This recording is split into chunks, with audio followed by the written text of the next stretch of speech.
What's going on? Been a long time since we were live. What, like 5 hours? Something like that. Went to work, came back, now I'm here. Doing more shit, doing more stuff. Uh-oh. What's going on? I knew it! I knew it. Been It's a long always time wrong. since we were live. What, like, Okay, I'll mute it for a second, then I'll see how the sound sounds, but it should be good now. So, manage check-ins. Everyone should be here. Probably, maybe. Alright, maybe. Let's check back in on that sound, huh? Okay, I'll mute it for a second, then I'll see how the sound sounds, but it should be. what's going on? I knew it! Okay, okay. Knew it. Alright, Always I'm getting stuck in the infinite loop. I'm getting out of it. Aside from that, what other organizational shit do I have to do? I don't know. We have 12 players tonight, which is actually pretty good for us. Only one person hasn't checked in. It's officially ticked over to 7. So I think I'll just do the check-in. Process check results, quote-unquote, early, even though it's, you know, now. And we have 12 players again because Central Scroot slipped in here. I don't think. Wait, hold on. 5? 6? Okay, we have 11, so people must have been here. Participants, shuffle 1, shuffle 2, shuffle 3. Everybody can see me shuffling, right? Yes, good. So now we gotta make sure no one of the same clan is together, and right away I see a problem. Bobman needed a buy because he's not technically home yet, so I'm just gonna switch him and Scroot. And that puts LS versus RTK, and then potentially RTK versus RTK, but oh well, it's the second round. I can't do everything, Jesus. I don't think Goku is an LS. I know I'm not in a clan, and I don't know where Lo is. This looks fine. Dude, John FB is here? That's going to be brutal. John FB is my favorite to win. Ooh, Bobman's also here. John FB and Bobman's going to be a good game. Whoever wins between them will win the tournament. It's my hot take. All right, maps are up. Everything's up. Yep, start tournament. Boom. Be home in 15. I gave you a bye round. All right. What am I supposed to do? Thing? Where's the find tournament opponents? There it is. Find your opponents. So let's see how many people I can remember offhand. Contende, Scroot, me, Maiden, Bobman, but he's not going to be home, but oh well. Call, HR. Is John FB in here? Wow, he's in here? Houseplant slipped in? Whoa. Houseplant's sneaky. Alright, that changes the game here. Houseplant, John FB, and Bob. What? No, John FB and Houseplant can't be in the same. Can't be in the round 1. I want to see it. No! That's so sad. That's the saddest thing I've ever seen. Okay, sorry, I got distracted. We need Artisan. We need Low. Oh, he has dots. Low. All right, how many people is that? Including me, 3, 5, 6, 7, 8, 9, 10. I missed 2. Goku. Wait. And Hard Russ. Oh, yeah. Natri and Goku. We are live. Go play. Hi, Houseplant. You snuck in there.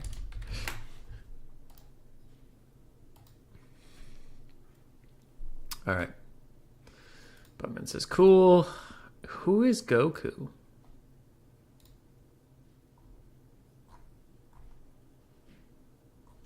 Huh. Jeremy, you are legally required to root for Bobman. He's a good person to root for. He's also a safe bet. He's gonna do great. Yeah, as for the prize, Jeremy himself donated $20 to the winner, but the original prize is just changing the Discord picture. Because every week we run a tournament, whether or not people are going to sign up, and it switches off between European times and North American times. And it's changed Discord picture because, I don't know, it seems fun. People seem to like it. All right, we're tired. Been a long fucking day. Here we are. I forgot this was happening, otherwise I would have played. Captain Teelis!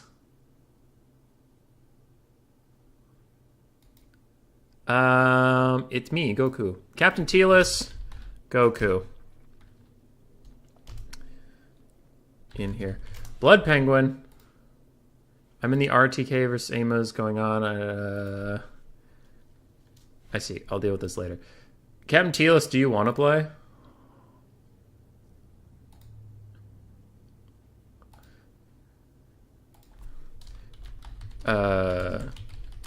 Hold on. Because I low-key kind of want to watch Houseplant and John FB. I just think that would be a really good series, and I don't want to miss it, so I am not at all upset if I get replaced by Captain Teelis.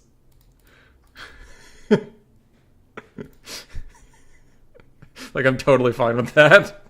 If he wants to play, he can play.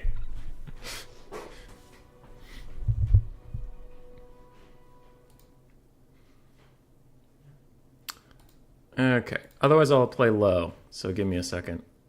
I'll see what he responds. Meanwhile, I will message low. Mark on red. Where's low? We just matched not that long ago.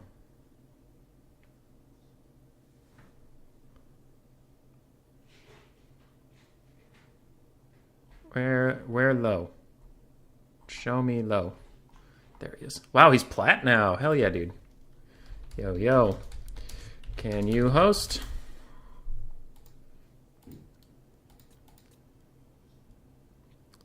Tell him to save the replays. You can watch him at the end. That's true. That's fair. But if Captain Teelis wants to play, I want to let him play. I'd rather have more people participate than me play. I don't give a shit. I just work here.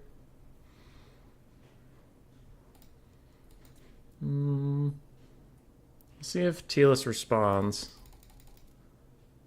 If he doesn't, I'll just join the lobby and play. It doesn't matter.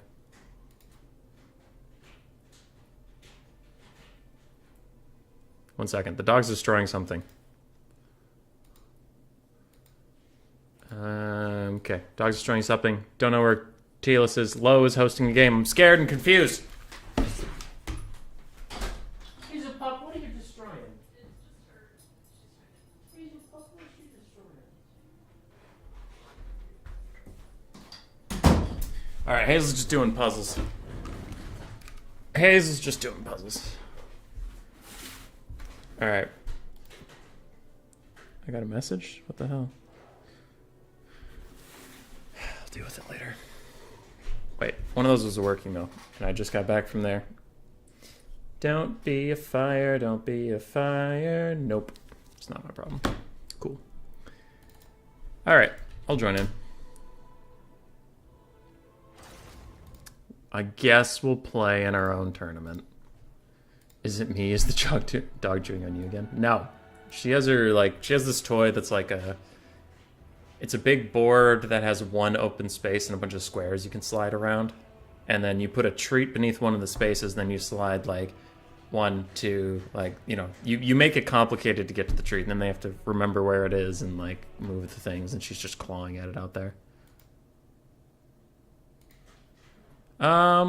What am I doing? I instinctively went to check the maps in the Entbot. Yo, yo. Which is not true. I am up first, and this is the map. Let's see. Skaven. And this is a serious tournament, so I'm not memeing. What is actually my pick 2? Oh, Lo knows my Chaos build. Okay. Recently I've had a Chaos build that had some success, but he knows it, so I'm going to go with something that counters Chaos. Skaven.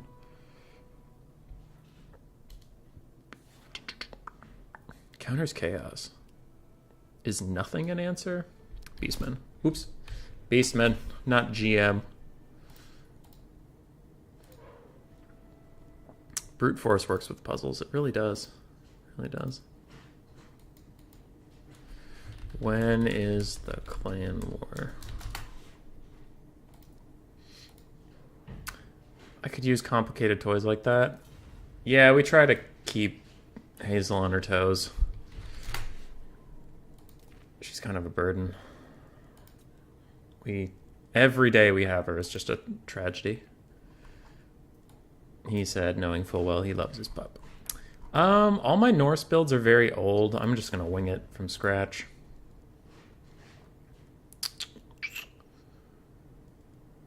So let's work backwards, be a little unconventional. I know I love 2 warp lightning cannons, and this is a big open map, so we love 2 warp lightning cannons in this house.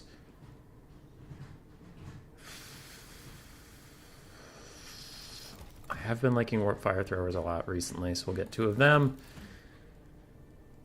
2 poison wind globes. What are they for? What are they for? Clearing infantry, but if that's the problem, then why am I bringing warp fire throwers? Dogs, skin wolves, punishing blobs. It's fair, but I'm only going to take 1. So we'll have 1 globe, 2 warp fire throwers, 2 warp lightning cannons. That seems fine. Wolf rats actually do pretty well against Norska. Rat ogres do decently against Norska. I usually take Throt for the anti-large AoE and ITP.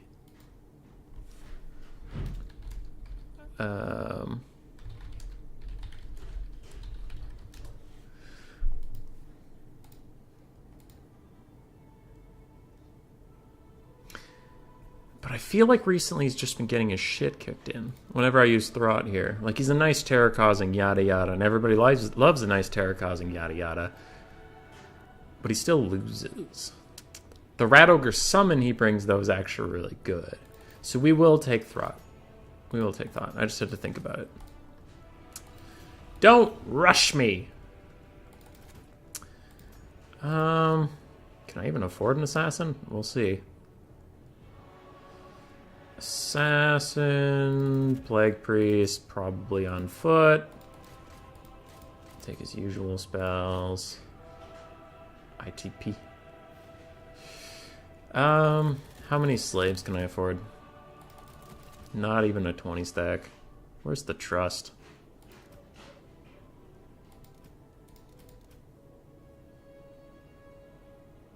How much cheaper is Skrulk?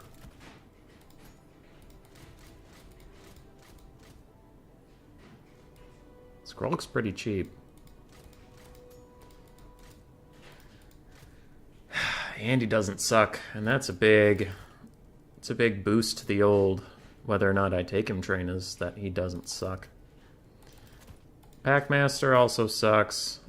I need Terror though. I need Terror somewhere. Norskins hate Terror. Could get a normal mutant Rat Ogre.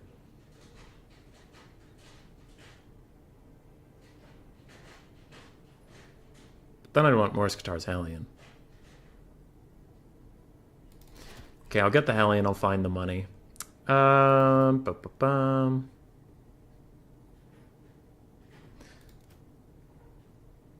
Let's cut the Assassin. That does free up some change. No, that's not enough money. Damn, this is hard. Alright, screw the Hellion. And without it, we can save a shit ton of money and get, like, way better infantry. We'll get 2 Assassins to slow down the frontline push, not let it fall apart nearly as quickly. 5 Skaven Slaves leaves me with 900 gold, that, and then that leaves me with 85, meaning I can upgrade 3 of you. And that seems fine. We haven't used Skrulk in a long time. I love Skrulk. Doom Wheels! Doom Wheels! Maiden! Doom Wheels get torn apart by Skin Wolves, unfortunately. Heckin' Skin Wolves. That's a nice thought. Also, Skirmish Cav. Also, Wolfric the Chad.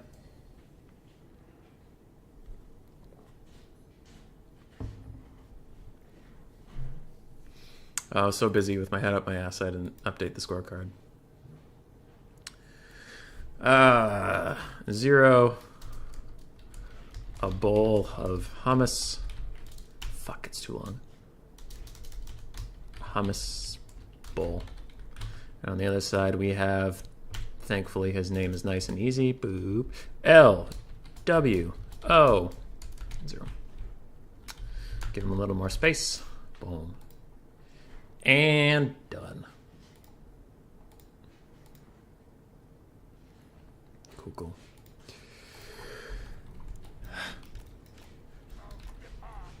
Everything's quiet. Pump up the volume. I don't know. It's hard to tell what you guys are hearing, so I don't want to like blow out your eardrums and you can't even hear me, but I like to hear some game volume. Okay, skirmish mode off. So, warp fire throwers are going to do a lot of good work on the front line, keep us going. White line is very far back. I have plenty of room. This actually is a kind of small map. Ooh, and there's these big, gross pits. Okay, we don't love that. Where's the side of the map? Fuck. Very constricted. What up, Doom Sage? How's your finger / hand? I think I remember your injury correctly. And if I didn't, I'm really sorry. I tried. Okay, so we have warp fire throwers. We will get Clan Vulcan tail slashers in the middle, so let's spread them out a little bit. What's his troop count? Low! Okay. Don't love that, because it's probably chariots and manticores and such. But maybe it's not the worst thing in the world. If he has limited infantry, then our warp fires can take it out, and then his single entities are just stuck against all of us. But with a small troop count, I'm not super worried about, like, boxing that hard, because, I mean, dogs take up troop counts, so if he had a bunch of dogs, he would have a lot of troops. Am I right? So we'll just keep it tight, but not too crazy. Scavino Slavos. I'm sorry, dude. I hope you get better soon. I talk of Doom Wheels and Doom Sage shows up immediately. He is the Sage of Doom. You can't help it. Alright.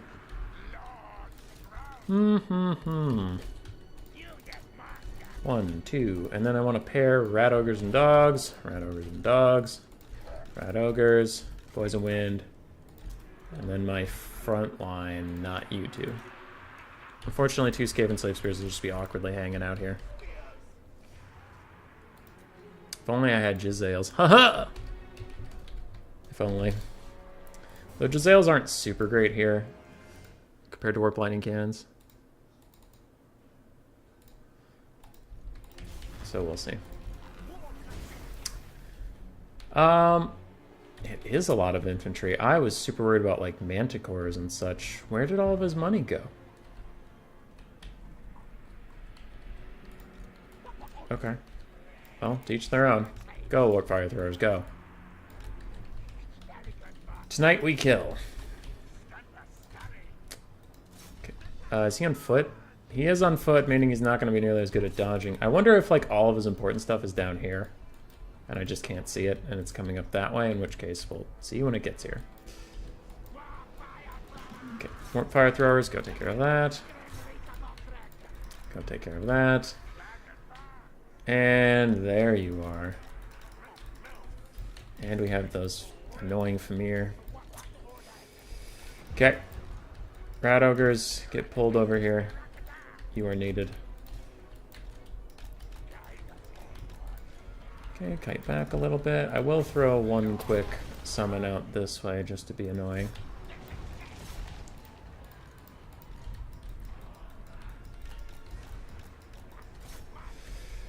Alright, Warp Lightning Cannon is trying to tickle Wolfric. Let's just cut that off.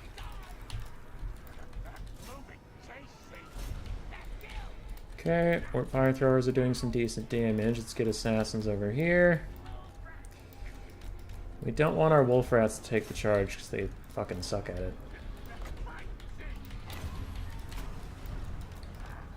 Okay. Wow, really? Those guys are hanging in there? Alright.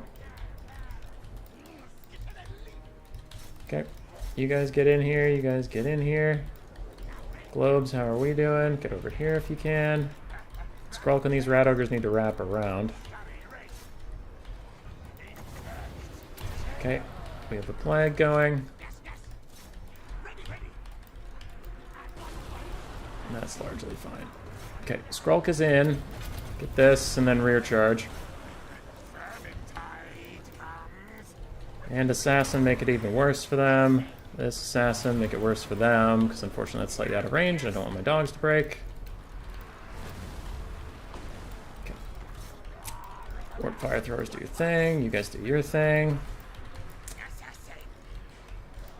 This is going okay. Kind of surprised it isn't going even better than that with all the support we gave over here. But if those Miststalkers get fucked, which they just did, that's really good for us. So go this way. One rat ogre can chase off those Miststalkers. Assassin, come home. Okay, you come with me. This warp fire thrower is getting real sicky. Oh shit. I don't know where his caster is, but I haven't seen him for a bit. So let's just hope that he's dead. Okay. Warp fire throwers killing that. Warp fire throwers killing those. Come over here, kill more stuff. Come over here, kill more stuff. You guys come here, do that. And you guys come over here with your rat ogre pals and introduce Wulfric to some pain. Okay. Do your best to fire before you get all mucked up. Oh, those are the unbreakable berserkers. Pass. Okay, we're playing cannon fire over there. Assassin, go fight this skin wolf. Kick his ass. Let's get Libra one-shoticus onto Wulfric. Just kill him like that.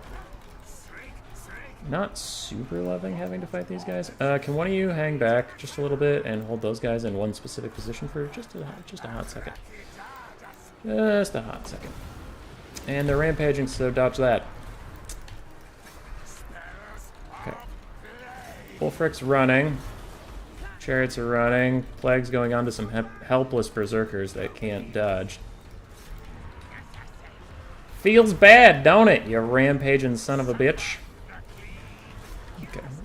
Took some good health out of them. Okay, come back this way. Spears, go over here. Assassin, you're still fighting. Good for you. How are we doing on killing Wulfric outright? Did we do that? No. No, we didn't. I would like you to do that, actually. It would be pretty cool if you did that. These guys are getting whittled down, but I think we have it. There we go. GG.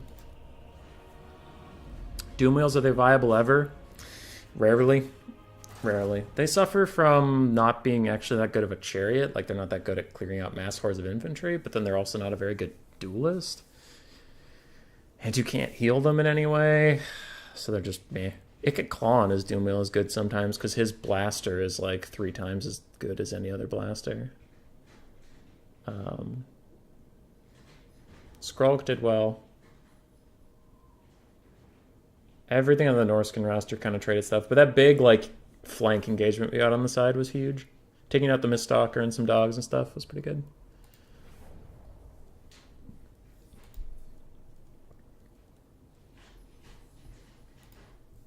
Thanks. Maiden, you and I just talked about that matchup today. It's much more manageable than the Chaos matchup, even though their rosters are similar. What I was talking to him about was, well, first, while we're here, before I get too far off, Ikit Claw's Doom Wheel missile strength is 237. A regular Doom Wheel is 79. 203 for the ROR, but still. Ikit Claw's pretty good.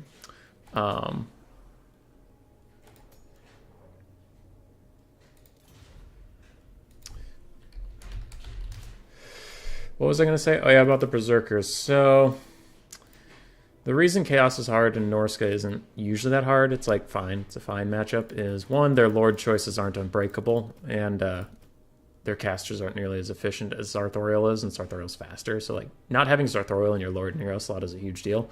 But the main thing is the difference between Berserkers and Forsaken. Berserkers have 15 armor, making my Warp Fire Throwers better against them. Slingers are better against them. Pestilent Breath and Scorch as spells are better against them, like all these things compared to Forsaken, which are the same cost, but 70 more armor, meaning poison, the Pestilent Breath and the Scorch ability just don't really do that much damage to them. So that makes them a lot stickier in the long run. And what they suffer compared to Berserkers is like, oh no, 8 less melee attack. Well, when you're melee attacking like Skaven slaves and shit, who cares? You're gonna saw through them anyway. So Forsaken are just like Berserkers, but for Skaven specifically, they're much harder to deal with. Dark Elves and Beastmen. Dark Elves and Beastmen.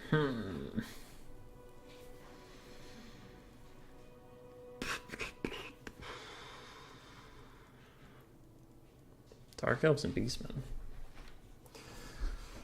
Oh, God. I mean, Wood Elves are good here.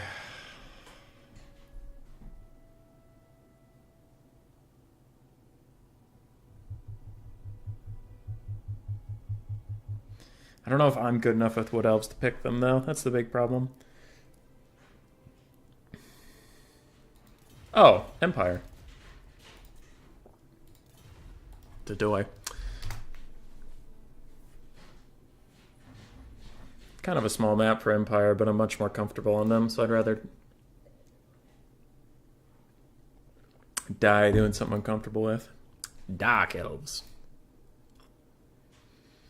Okay. So we've usually been going Volkmar.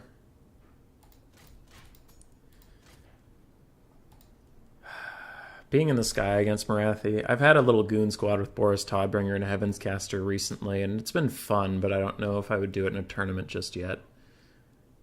It seems a little too bold. You'd probably go High Elves? Maybe.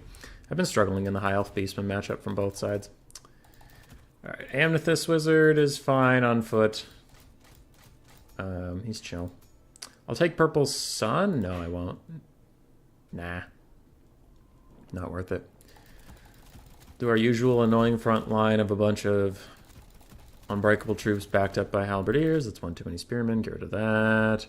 I still like my Hellblaster volley gun. You can't make me give it up, Dad. You can't. I'm an addict when it comes to Hellblaster volley guns. 100 gold away from another Empire Knight.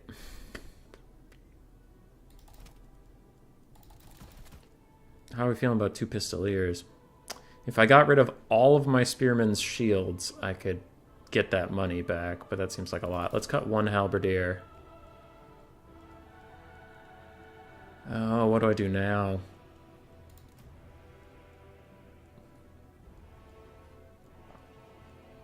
For 300 more gold, Reichsguard just aren't very good. That's so sad. Why are you trash? 300 gold. What to do with it? Cut one of you. Gives me 675. Get a second huntsman.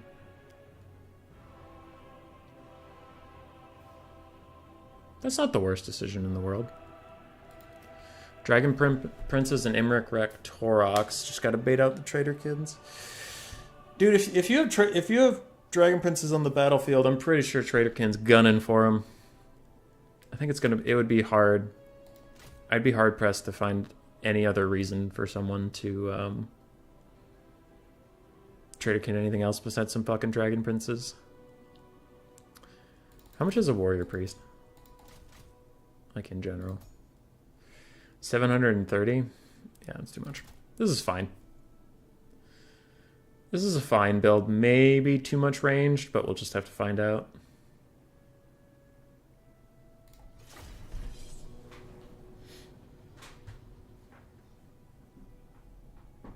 Hellblaster volley gun! Pew, pew, pew. Praise Sigma. My muskets go in a circle.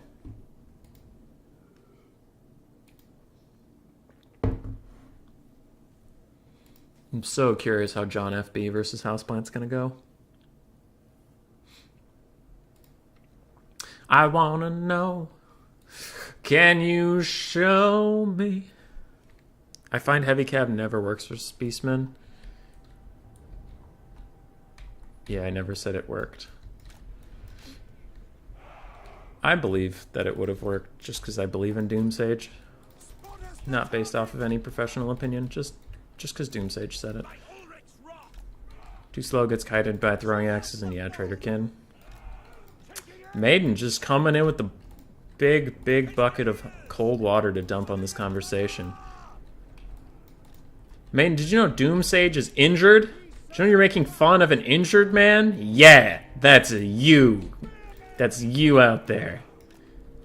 Think about it. Anyway, memes aside, we love Doomsage, and we hope it gets better soon. Bobman in the chat betting on Houseplant. In their form, yeah. Has Houseplant been playing again? I know he took a break to play XCOM for like 35 years. So I'm not super sure if he's back in action yet. What's John FB? John FB is just a platinum player who's pretty good. I think he beats me. Out of the 2 times I've played him, I think he won both. If not, we went 1-1, but he's good. He's good. Alright.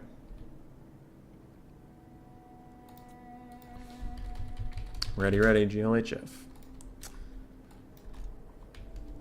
Do I want to deploy up here? No. We're fine being down here. I might just centralize a little bit more so I can see something coming down this hill. Let's do this. Let's do this low. So, Scourge Runners, Dark Shards with Shields, a bunch of this shit, and Hidden Lord, meaning they're probably in these trees. I guess, or these trees, but I'm betting on those trees. And if they're on foot, it's probably Malekith on foot. Probably. I'm gonna just go after these Scourge Runners with my Pistoliers. If they use their ammo, then they use their ammo.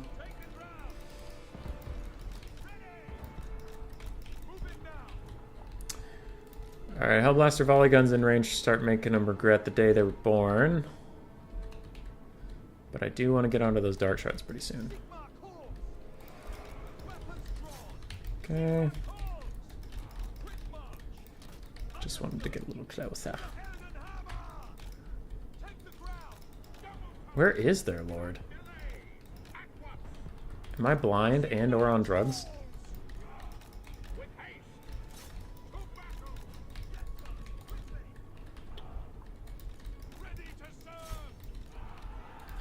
Starting to get a little paranoid.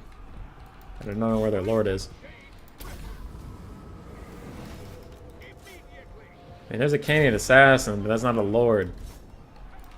Oh, there you are. It's Malekith. Yeah. Alright, we weren't totally wrong about that. Start shooting Malekith. What the fuck? Not much I can do about that. I'm just gonna hope it doesn't do that much damage, alright? Okay, thanks, bye. Ooey, owie, owie, owie, ooey. Don't you rout. Don't you rout. You know you don't want to rout. You know that you're chilling, you're fine. Okay. For now we're doing okay. You charge back here. Pistoliers, just honestly, fuck those Scourge Runner Chariots. Not a whole lot we can do about that. Squeeze in. Squeeze in as best you can. Soul Stealer coming in. Still trying to run from Malekith.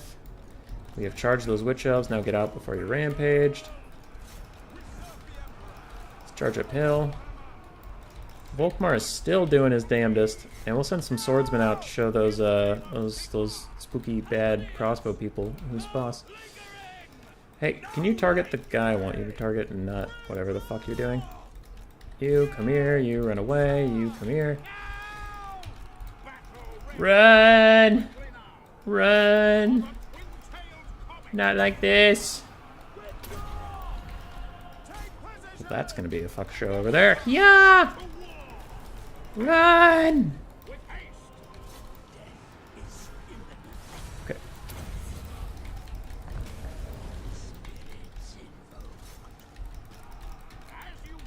I'm pretty sure Volkmar is doomed. Best chance we have is to turn around and fight him. Ow. Or to just keep rolling, I guess. Eh! Yeah, Volkmar's dead. That was a neat little Volkmar goon squad, though.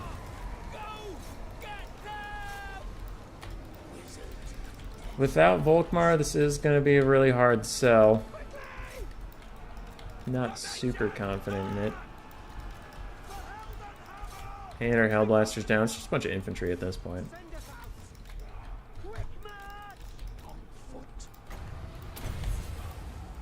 Spirits down this little Canadian assassin guy, but it's looking over. Yep. It's over. Malekith was pretty good at hunting down Volkmar. Kind of surprised he could catch him. Normally, Dark Elf Lords on their Velociraptors are slow as all shit, but he caught him okay. I guess the Canadian Assassin did good work too. Hellblaster didn't really shoot at Malekith very much for some reason. Kind of just like aimed at him and then sat around for 25 years, so that was disappointing. Shit happens.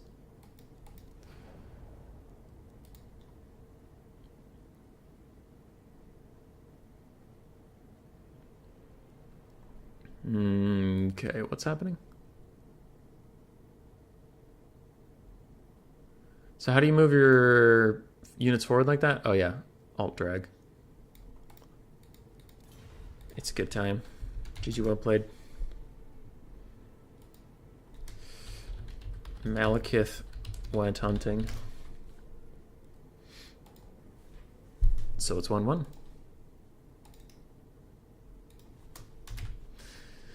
I feel like Pistoliers usually do pretty good in that matchup because Marathi double Manticore, but I just realized if there's no Marathi double Manticore, they kind of don't have shit to do. Like, they just didn't have anything to shoot at. Because there's a build that someone showed me, they played it against me and I stole it. But it had Outriders. And I got rid of them for Pistoliers. Because Outriders, I don't know if any of you remember that video, but it was the video of the Manticore going woo, woo, over my front lines, and even when it was rampaging, it was dodging all my Outrider shots. This was the build I was using in that game, and I switched to Pistoliers afterwards just because I noticed that with Marathi double Manticore, Outriders just missed like way too much. Whereas Pistoliers have 360 shooting, so you can get right underneath something, go, and then when it rampages, they can run away and shoot behind them as it follows. But in that build, Outriders would have been a lot better because they would have done more damage to Scourge Runners, but also they probably would have punked Malekith pretty good. Probably. Hellblasters are weird. I love Hellblasters. I'll stand by them, but they're kind of feast or famine. They'll either get you like 2.3 thousand and win you an entire game or do jack diddly fuck. And that was a jack diddly fuck game.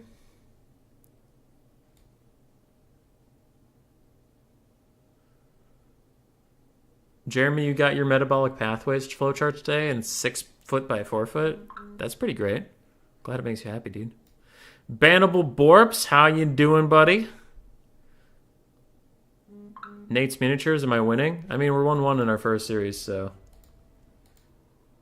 Yes? Maybe? You guys want to know something cool? BRB.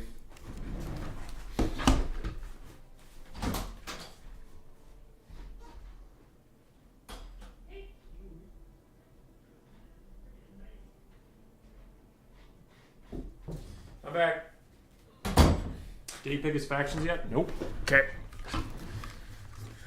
So look in the top left. Look up there, where I'm supposed to be.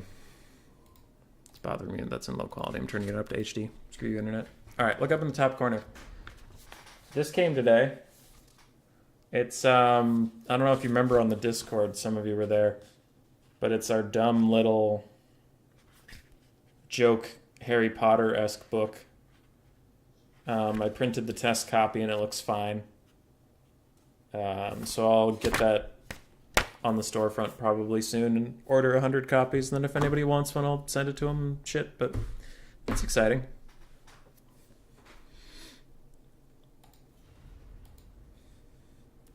So technically we published our second book, though this one was self-published and it's just a little joke picture book thing, so it's very different.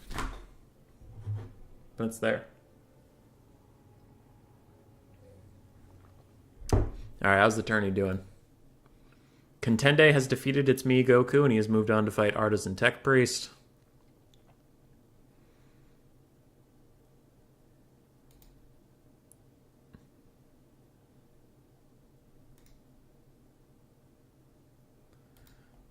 Okay. You fight winner of me and Lo. Sorry for delay in response. Someone asked me a question and I forgot to answer it because I am a shit person. Beastmen, Greenskins, Vampire Counts, ban Beastmen.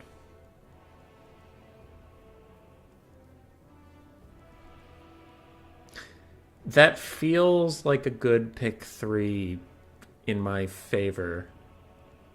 But I need to be careful I don't fuck this up. The dwarf box is brutal into vampire counts, and I could ban beastmen. In greenskins, it's pretty favored, but I've played a lot of dwarves today, and I don't know if I feel like it. Dark elves into all 3 of those is really good. Dark elves or dwarves. Wood elves ban greenskins. You know I hate wood elves. I don't even play them very well. Yeah. We've played a lot of dwarves today. Let's play dark elves.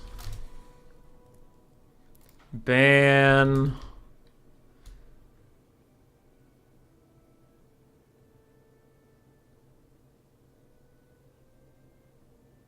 Honestly, ban greenskins? No. Yes.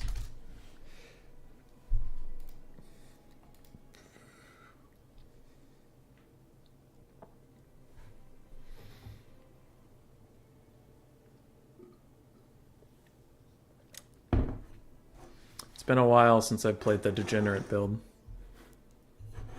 But I'll do what I must.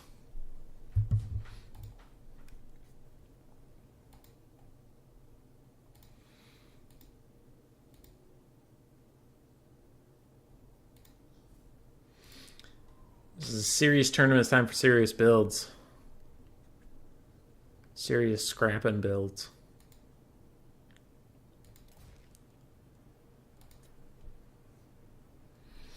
I wish you could switch the color schemes without limiting your legendary lord choices. That would be sick. Or that each legendary lord had their own army color scheme regardless. Like if you took Malice, you just got the Hagrafe color scheme with his army regardless of whether you picked Hagrafe or not. I think that would be cool. You saw no dwarves? We played dwarves a lot earlier today. My good friend.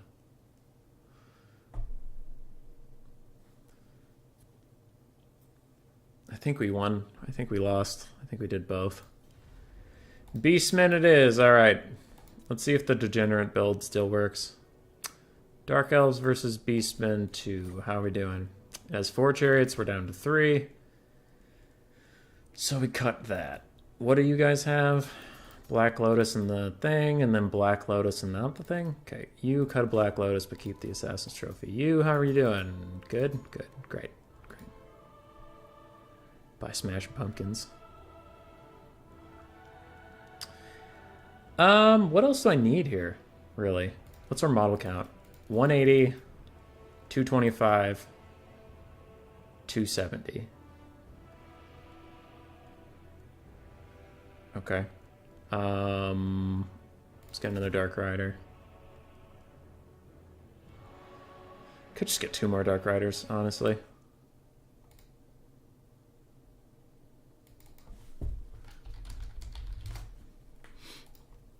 I feel like I have so much money that I don't normally have.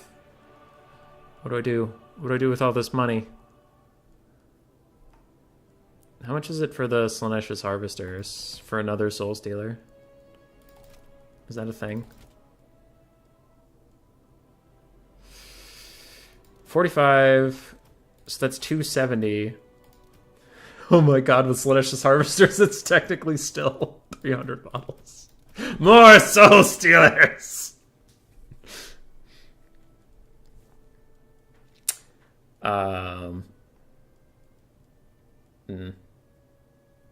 Do I want the Soul Stealers, though? This is just asking to be Traderkind, I feel.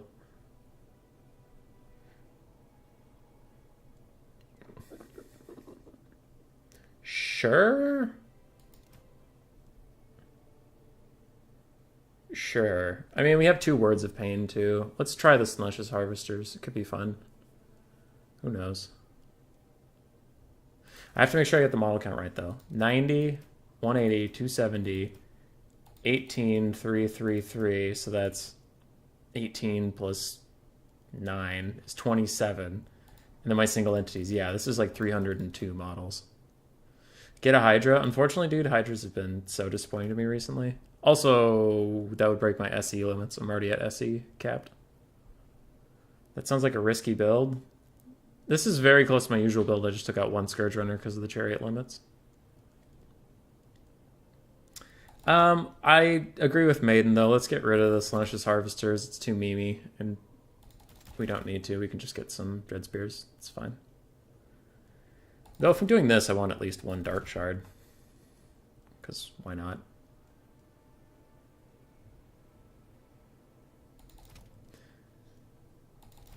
Ugh, an extra 129 gold. Is that why I had the Black Lotus in this guy? It's just because I had the money to do it?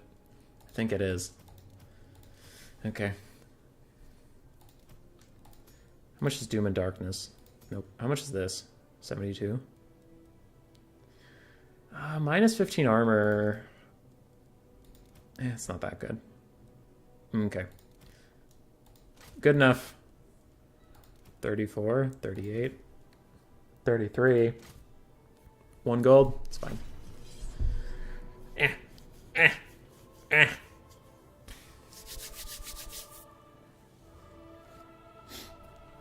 What are you going to screen all the cav with? Scourge Runners. Marathi double Manticore. This is the Scumlord build I used for a very long time. Back when Beastmen were even more OP because they could take more chariots and Torox and Gorbul weren't a single entity. So we'll see. Though honestly, if it forces them to play a little wider, that might be worse for me because this build is really good at killing the single entity Goon Squad, and my nose itches really badly. I don't like it.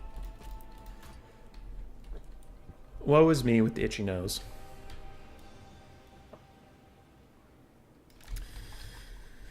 Okay, Dark Shards, Dread Spears, Dread Spears, Dread Spears. Cool, cool. Thanks, Maiden, you did great. Alright, get you and you out there.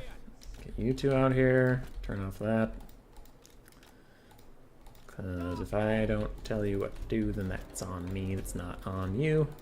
You guys go into melee mode. Go out there. Marathi. You guys go this way. And the double Manticore. Alright. Oh, it's been a while. Do I remember how to beat this degenerate? Nope. We'll learn on the go. Ready, ready. Good luck, have fun. How's the tournament doing otherwise? People are still playing. John FB and Houseplant are still playing.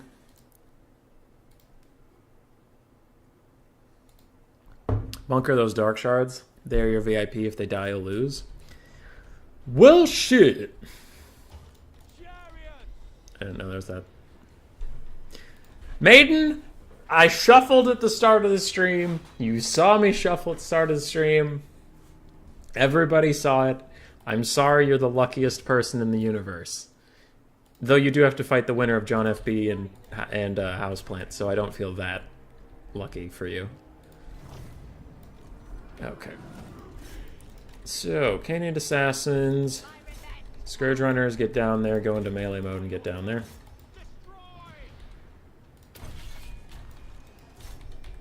Okay. And with all this pressure, they should break very quickly. Goody, goody. Okay.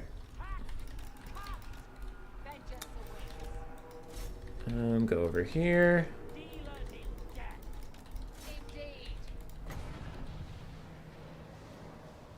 Let's throw a Soul Stealer down. And one of these.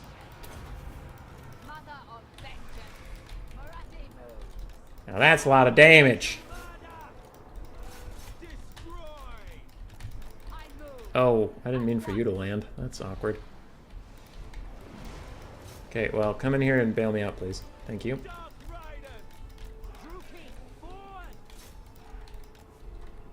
That's a Cygor summon. Throw down a little thing over here. Razor Gores are a little spooky. Not a huge fan of that. Let's get our Dark Shards up into range. Raven's Herald. Unfortunately, there's no Torox for you to go shoot. It's just Malagor. Marathi, go fight Malagor. Which one of you has Assassin's Trophy? This one. Got him. Okay, that assassin's kind of dead to us, and that's just how that's gonna go. Marathi's chased around some stuff. Throw a Soul Stealer over there. It latched onto a unit I didn't want it to latch onto, but whatever. It's fine. Scourge Runners, get away from that Cygor. Don't play with him, he's not your friend. Dodge that as that janky ass hitbox. Okay. Marathi, go deal with that. Dark Shards, if you can, fire down into there. Fire down into there. Okay.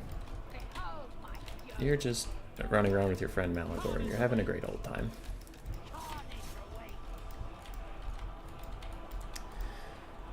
Okay, our Manticores are not having the best day.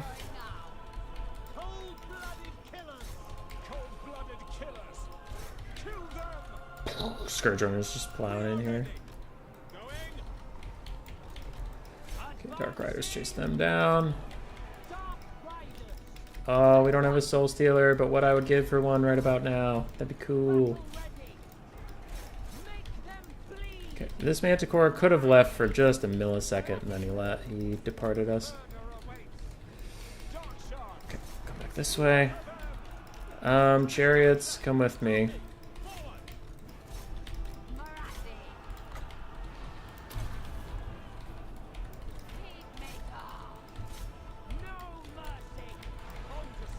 Dark Shards are doing their best.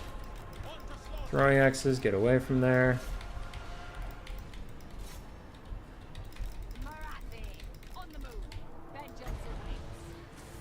I need to save the Winds of Magic, unfortunately.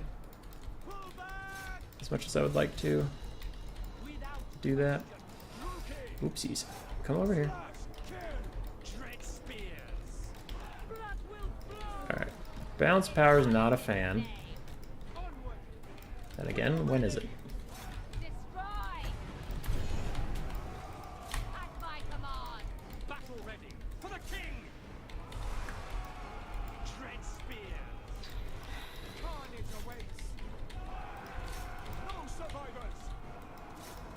Malagor's in there.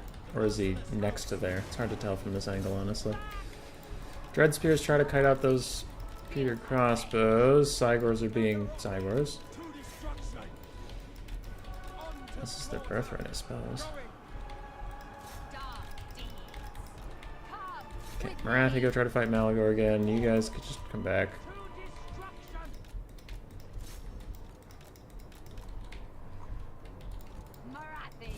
Alright. Marathi's doing her best. How are you idiots this far off the ball? It's alarming to me how terrible you people are. Okay.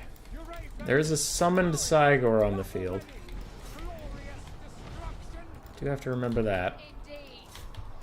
And Malagor's worth a lot of balance of power, even if he's actually just useless. Okay, Marathi double manties, get in there. Raven's Herald, you're now a melee unit. These dark shards are shut down. Unfortunately.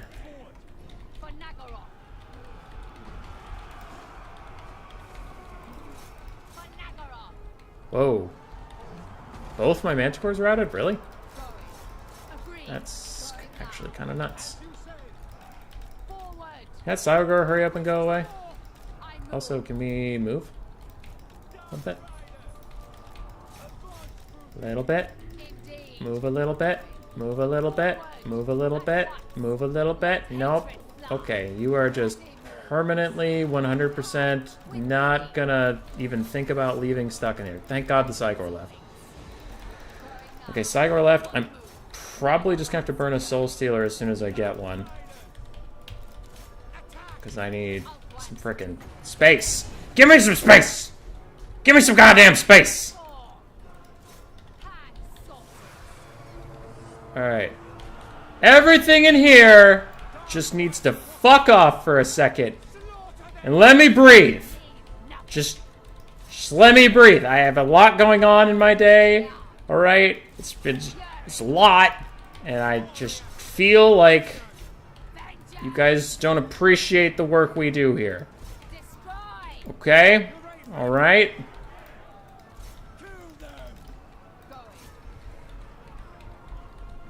Alright, routed everybody. Winds of Magic. We have one more Soul Stealer in us if we ever get that time, but I don't think we'll get that time. It does not seem likely.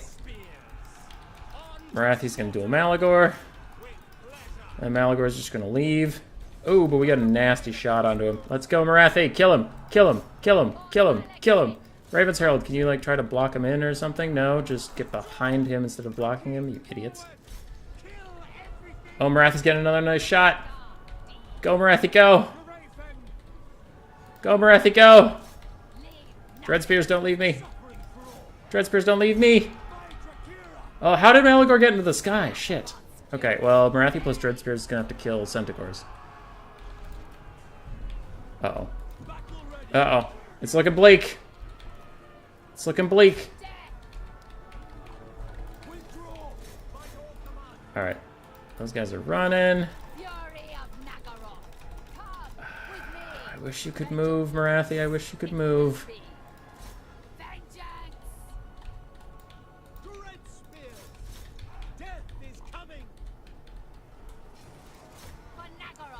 Ow. Hit. Dread Spears are here! I mean, it's not a lot of them, but Dread Spears are here. Okay, can you follow him out? No, you're just stuck forever. God damn it. No! Break, you stupid Centaurs! Or let me get my frickin'... Let me get my Soul Stealer or something, or just hit Malagor, please. Are you even swinging over here? Okay, you're swinging at something, just very slowly. Okay. Ow! Break, you stupid... Everything here is unbreakable! Stop it! Okay, we lost. That is so sad that nothing would break. I thought you had to save Winds of Magic. Yeah, but then I needed it.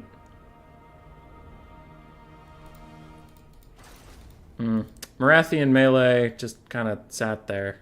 She got real stuck and couldn't move. Scourge Runners did okay. Dark Shards did okay. Dread Spears did okay.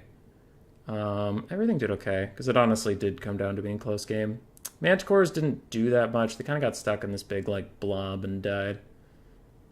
But, yeah. The Razorgores were really good. It was a weird build from him. Marathi, I know she got 3,000 value, and people are going to be like, haha, Marathi shit the bed, haha, like, when I say that. But her 3,000 value came from big grouped up Soul Stealers.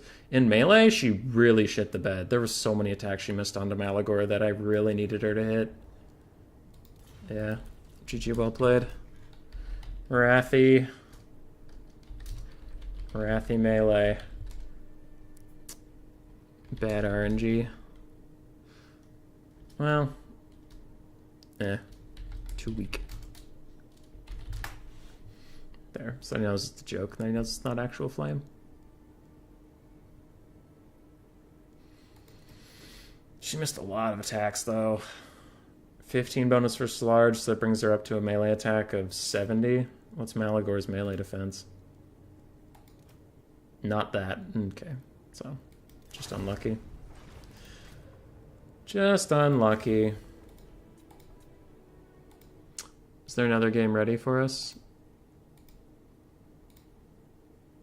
Houseplant versus Maiden. I'll message them. Houseplant, Maiden. You started? I'm just curious what happened with Malagor.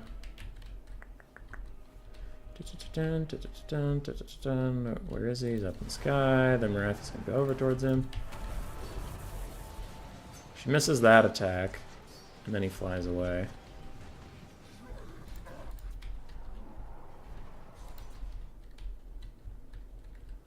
Okay, I had to get a Soul Stealer. Manticore's just rampaging around. God, she just misses an attack on him again. Because she hasn't landed any of these attacks when she charges up to him like that. Either that or he's just barely staying out of range somehow. Like, he is slightly faster, but I swear she's running up and making contact. Yada, yada, yada, yada, yada, yada. She helps with some stuff for a bit. Raven's Herald didn't have any targets, which was also pretty sad. Like, there wasn't anything on the ground for them to shoot. Malagor gets into a fight with a Canaan Assassin. He's still full health. Marathi's running around.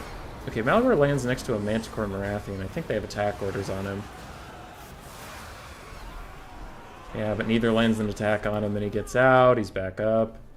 He's running around. Marathi gets one good shot on him there when he went to attack the Raven's Herald, and then he runs away. She can't quite catch him. She can't quite catch him, and then he runs away. Yada yada, back on the ground. More Raven's Herald and Dread Spears. Yeah, and then she's just stuck forever. She can't get out.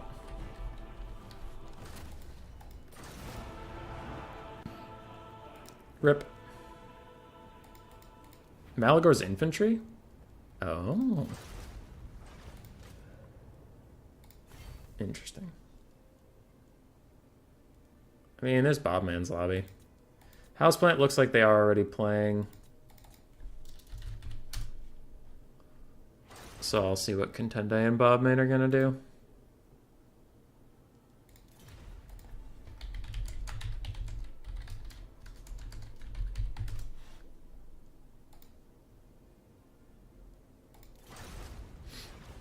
All right.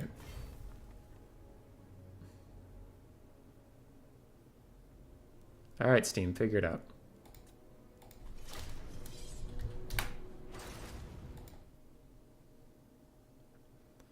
Did the replay look brighter? I also thought that, and I wasn't gonna say anything. But yeah, that's kind of weird.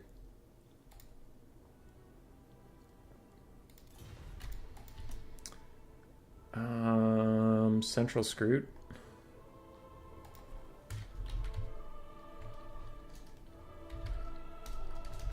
Weird, he must not be online. What up, McRightface? What up, dude? We are the big salty. As per usual. Lost because one game Hellblaster Volley Gun rolled low. I decided to miss Malekith all day, I guess. I don't really know. It was targeting him all game and got like 200 value. So that was pretty sad. But then in the last game, things went okay. Manticore's kind of broke for no reason at one point, which is weird. But mostly just Marathi shit the bed on hitting Malagor. Which is bad.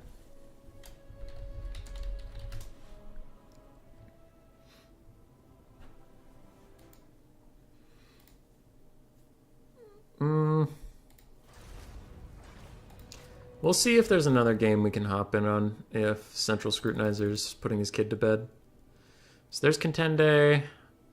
Houseplant's already playing.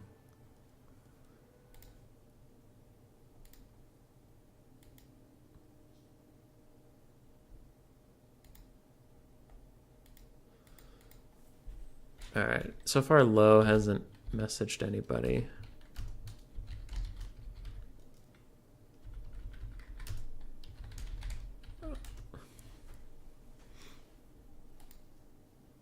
Yeah, I just messaged them for them.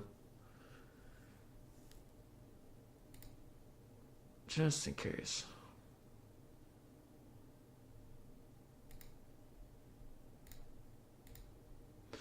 Are you playing in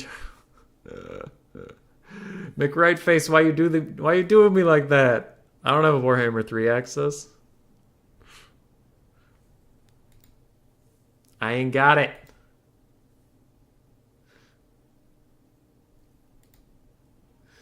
I wish I was. I wish I was.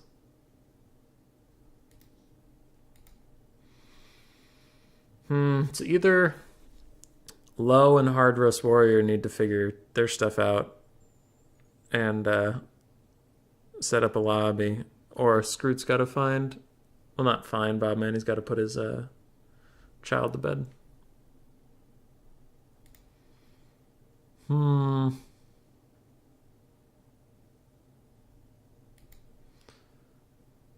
Is it worth it to play a quick battle? I don't know how much time I have. But I'm also worried it's going to take this is going to take too long, and then I'll awkwardly just sit here staring at this lobby for an hour and a half.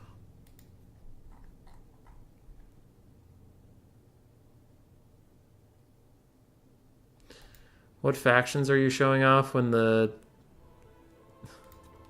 What factions are you showing off when the embargo drops? None of them. Because I don't have Warhammer 3. Bob, man, I'm in here before Central is, you liar.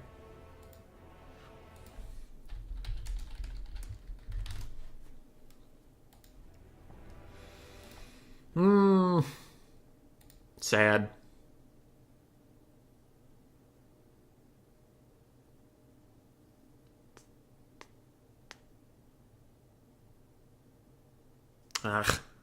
Still just beating myself up over that last game.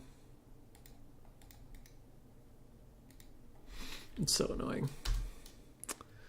So it's Bob, man. 0. RTK Bob, man. Actually, yeah, that is a good talking point. So, like, that build of mine is designed to beat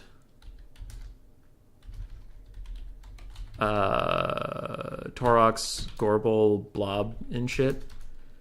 But that shows that, like, you don't have to do that to win as beastmen, which is a good thing. Because I did mention at the start of that game that I was more worried about a wide build. And then he did have a wide build, so Scourge Runners couldn't kill as much per capita of his army, like percent-wise. If that makes any sense. So that was kind of a problem.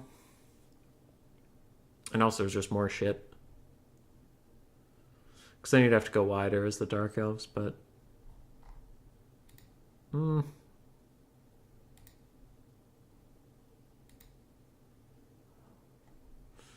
What should I do for my blocker? We'll do the sub-faction war, sure. This is on Saturday. Okay. Anyway, yes, this is on Saturday. Unfortunately, there's also like a clan war around that time, so we'll see what viewership's like. But if you remember the Civil War series that we did for a while, it was like all the sub-factions had different rules and such. If you remember that. I invited all the winners back, and then I told them to pick their favorite sub-faction from the tournament they won. And we were going to have them all do a sub-faction war to kind of celebrate the end of Warhammer 2. That's Saturday. It's been a pain in the ass to organize, but it seems like it's going to go okay. Most people will be around. By most people, I mean like half of them, and I don't know what I'm going to do with the other half. Because Blood Penguin's in it, Bobman's in it, Dialatron's in it. Dialatron's going to be out of town, so he wanted me to get a replacement for him. Bobman might be able to play because it depends on how long the clan war goes. Same with Blood Penguin. Because he's a mercenary for Ama, and it's just like, alright. But we'll see.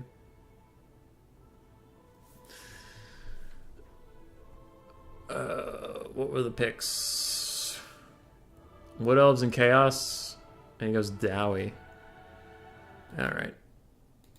I traditionally think of this as a Chaos favored matchup because Arthuriel just raffle stomps over the entire Dowie army, but we'll see.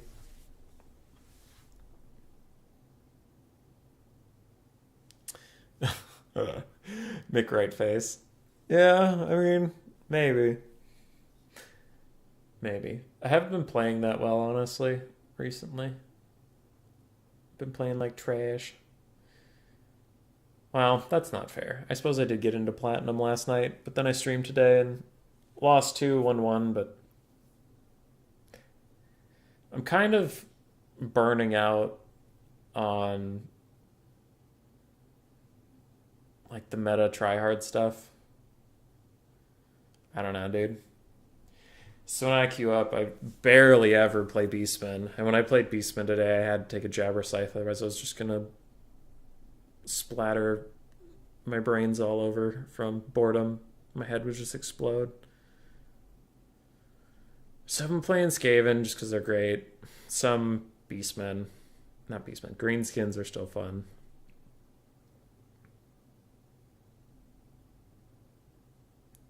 Been playing high elves, but I lose a lot. They were fun, but I've been losing a lot on high elves. Dark elves kind of burning out on them a little bit. Still kind of fun, but eh. Empire's been fun recently, but I keep taking the Hellblaster volley gun, which is kind of, as I mentioned earlier in the stream, it's coin flip whether or not it's going to do good for you. And if it does good, it does real good.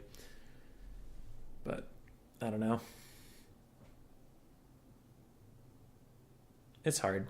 It's hard because I get stuck in that same thing that like everyone who plays video games does. Like literally everyone does this, so I know it's not just me, but like you start a game, whether it's League of Legends or whether oh hey, McRight face, thanks, dude. I appreciate the sentiment, but I'm fine. I'm just like a little salty I lost because I don't know. Cause I'm a gamer. But no.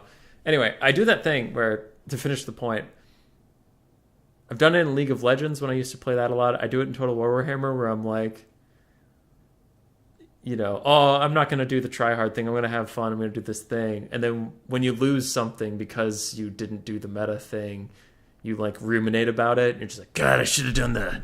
I should. Oh, everything sucks. And it's like, I don't know. Today, during the other stream, we were just practicing. We were vibing. I had a good time. Because I lost both the series that I had fun in, and then I won the last try hard one. So that feels good, at least, when you can try hard and win. But, yeah. When is the Hellblaster better than the cannon or Hellstorm rocket battery? Cannons are better at killing single entities, like straight up killing single entities, such as chariots, or they do okay into cavalry, but they'll kill models. Hellblaster volley guns are good against cav, infantry. They're kind of good against everything, but they're just shorter range. What I meant they're kind of coin flippy is there's times like there's games where you're not going to hit a single shot, and then it sucks. It feels bad. But Hellblasters are kind of like cannons in that way, where it's not just a Hellblaster thing, it's also a cannon thing. I've taken triple cannon builds and one-shot the enemy lord, and it was great. I've taken triple cannon builds where each of them got 100 value and didn't hit a fucking thing. So cannons put your enemy under long-range pressure and force them to come to you. Whether or not they're going to get their value back is kind of RNG. Or manually firing them, which I also love to do. But yeah, Nikolai. Nah, dude. I'm just a Saltlord Scuttler when I lose something I was actually trying to win. It happens. I get over it.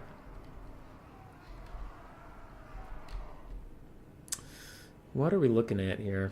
Ah, yes, okay. Bobman took this exact build against me on Glacial Lake last time we played this matchup, but it's Chaos Marauders with Halberds, or Great Weapons, I guess, and then Chaos Marauders in the front line. Is there one Chaos Warrior in here? Because I think I count 6. Marauder, Warrior, there they are. We have 1 Throwing Axe, double Manticore, Sartorial, the Ever Chicken, with Searing Doom. Is that what that's called? Why am I forgetting? Yeah, Searing Doom. Searing Doom, Final Trans, and then 3 Gore-Beast Chariots. He likes that. For Central Scrutinizer on Zidawi. Thoric Ironbrow.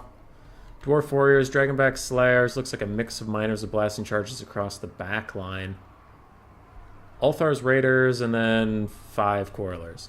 Alright, real talk. If anybody in chat knows, feel free to pipe up. This is a legit question. This isn't me, like, doubting them. Because sometimes when a person asks a question, it's like, oh, why do you do this? Because that's shitty. Like, I legit want to know. I see Cal Harmon and now Central Scrutinizer putting their miners in, like, the secondary or tertiary lines. Why don't they just put them on the front? Because my thought is aren't you just going to throw at, like, your Dwarf Warriors Great Weapons do a lot of friendly fire damage? Why wouldn't you want them on the front and shoot forward? I'm curious if anybody knows. Hellblasters do more damage versus everything but chariots and artillery. Yes, but chariots and artillery.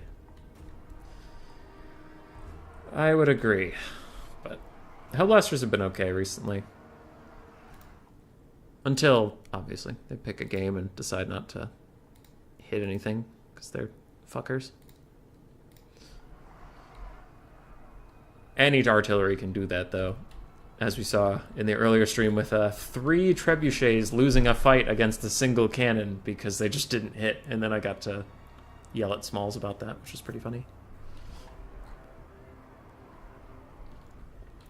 The enemy will have to go further to reach the miners.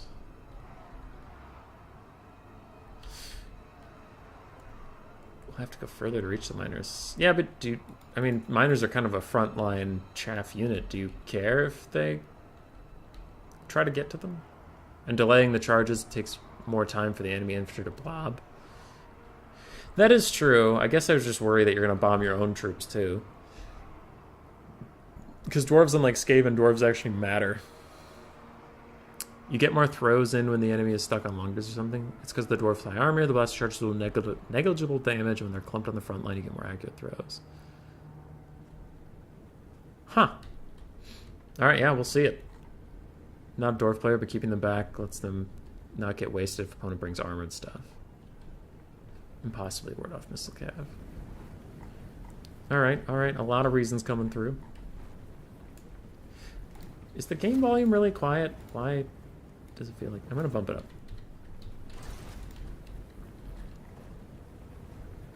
Oh, they do wreck Javelin Cav. Okay. I didn't know that.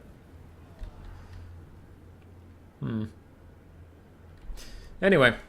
Chaos wants to just get a straight up fight with the dwarves. Looks like they're trying to get their front line more centralized so they can get a proper charge off.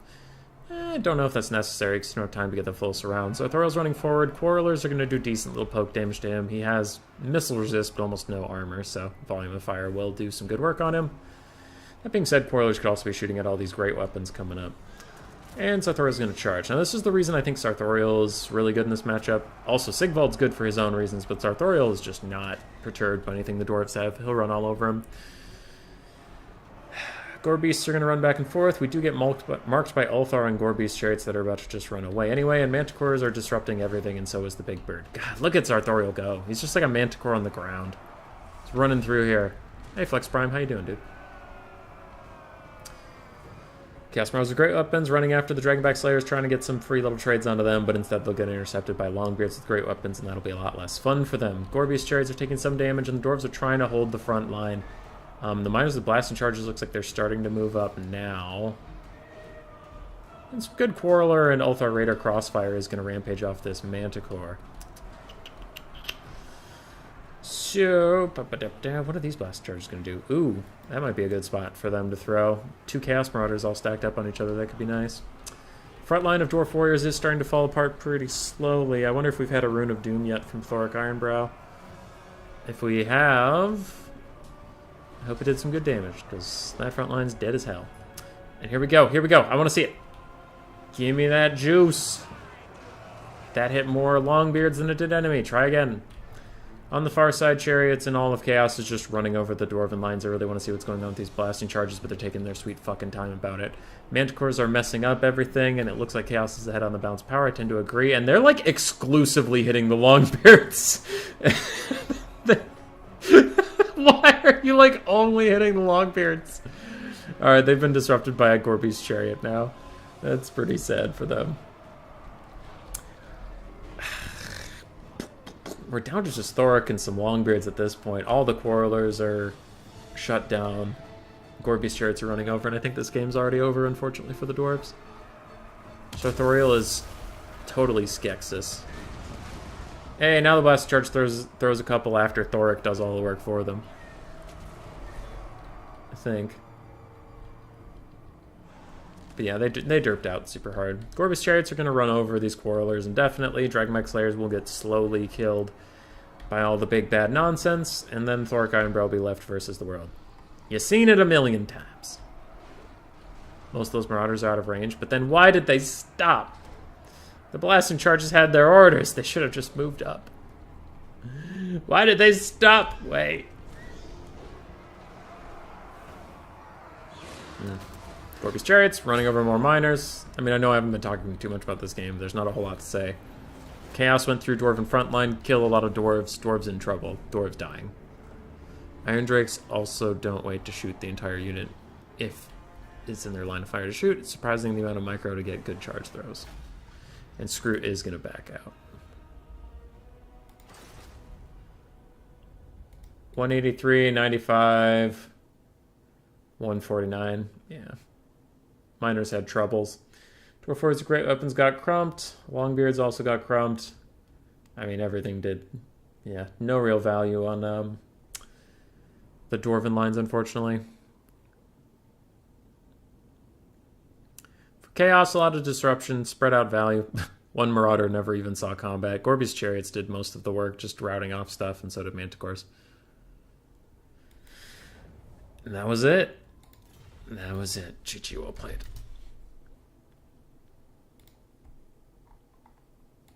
Stupid blasting charges. Hurting their friends instead of their foes.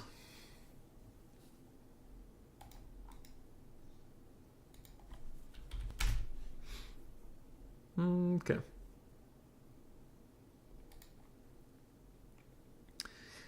So we'll see what their next pick is. As far as the rest of the tournament, I hope Hardress Warrior and Low eventually found each other. I hope.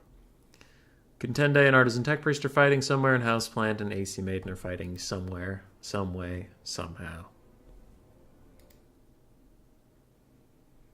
They are possessed by the Skink Oracle, so they missed. Can we get your predictions on how the matchups play out tomorrow on Turin's Tourney?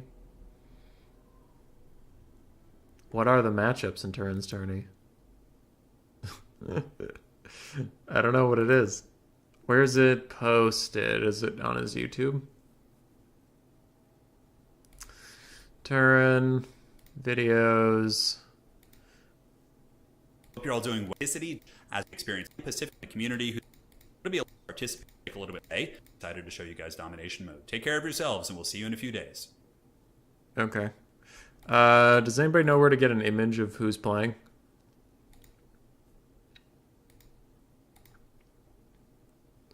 Because I don't see it on Turin's channel.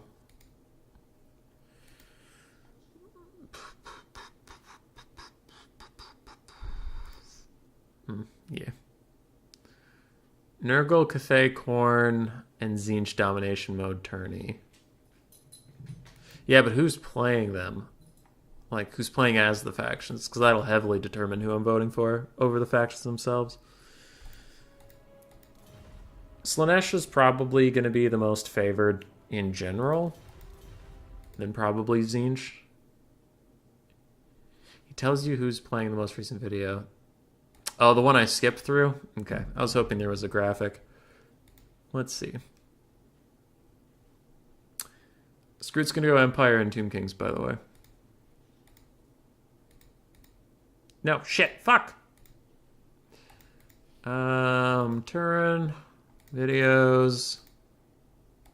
Welcome, ladies and gentlemen. I hope you're all doing well. And today, my friends, we're here to announce the first tournament ever in Total War Warhammer 3, which is going to be taking place on Thursday, January 27th, 2 days from now, at 8 a.m. Pacific Standard Time. So I hope to see you guys there. It's going to be a 4-man event with domination mode, and it is going to be Anticity, Dob plays a Rubber Duck of War, as well as Legio Italica via Samurai Warrior. So that will be quite a blast indeed. The playable factions are going to be Nurgle, Khorne, Tzeentch, as well as Grand Cathay.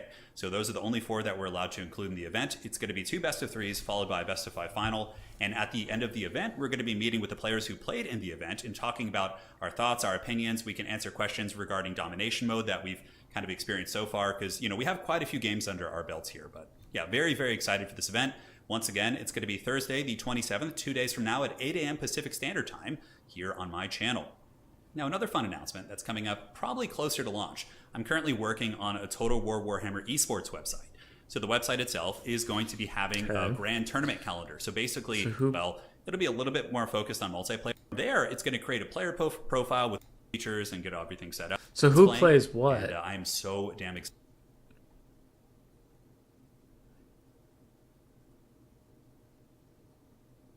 Oh, Cathay. I see. Yeah, so not knowing who will be who. Why did I have a brain fart on how to get back to this screen? There we go. Not knowing who will be who, it's hard to vote on. So we have Anticity, Dov plays, Rubber Duck of War, and Samurai Warrior. Hard vote on Anticity. Whoever Anticity's playing is probably gonna win. Outside of that, I actually don't know much about the skill level of Dov versus Samurai Warrior Duck. Based on what I've seen out of them in tournaments in the past, probably I'd bet on Samurai Warrior second, Duck, and then Dov in fourth. Though I think the bottom's a lot closer than the top. I think Anticity's going to be by far the best player in that tournament. And that's less talking shit about the... It's less talking shit about Dov and Duck and Samurai Warrior as it is just like... It's Anticity. You know what I mean? He's a different caliber of player. Like, I don't know. It's just really hard to vote against him. As for the factions, I think Cathay is going to be in real trouble, if I remember that right. Because Cathay has, in all I know about the game so far, I obviously haven't gotten to play it. Cathay has a good matchup into Nurgle, probably. They can shoot, they'll be safe, and Nurgle's slow, so they can kind of run around them and stuff, and poke as much as they need to and stay safe. But I think Khorne and Tzeentch are going to raffle stomp all over Cathay in general. So that'll depend heavily on their matchup. Now, if Anticity's playing Cathay, that gets interesting, because I know Anticity likes the guns defend guns play style, so he might play Cathay. But in which case, he is my favorite out of those 4 players, but I don't favor Cathay in those matchups. I still think if Anticity was playing Cathay, he could win the bad matchups, but that's more of his skill than Cathay. So if the factions were all played by AI, I would say Cathay is going to be in real trouble out of those 4. And I think Tzeentch is going to win it, hands down. Khorne and Nurgle, they bounce. Depends on who has the better stats and whatever, but I don't see anybody in that 4 that can beat Tzeentch. I feel like his aerial superiority is going to be too big of a deal against the other 2 demons. And then he'll do okay against Cathay. Yeah. So if it was the 4 factions, I would bet on Tzeentch. If it's just the 4 players, I bet on Anticity. If Anticity's on Tzeentch, 100% he wins. If Anticity's on Cathay, still betting on him, but I could see that being an upset. All right. There were my thoughts.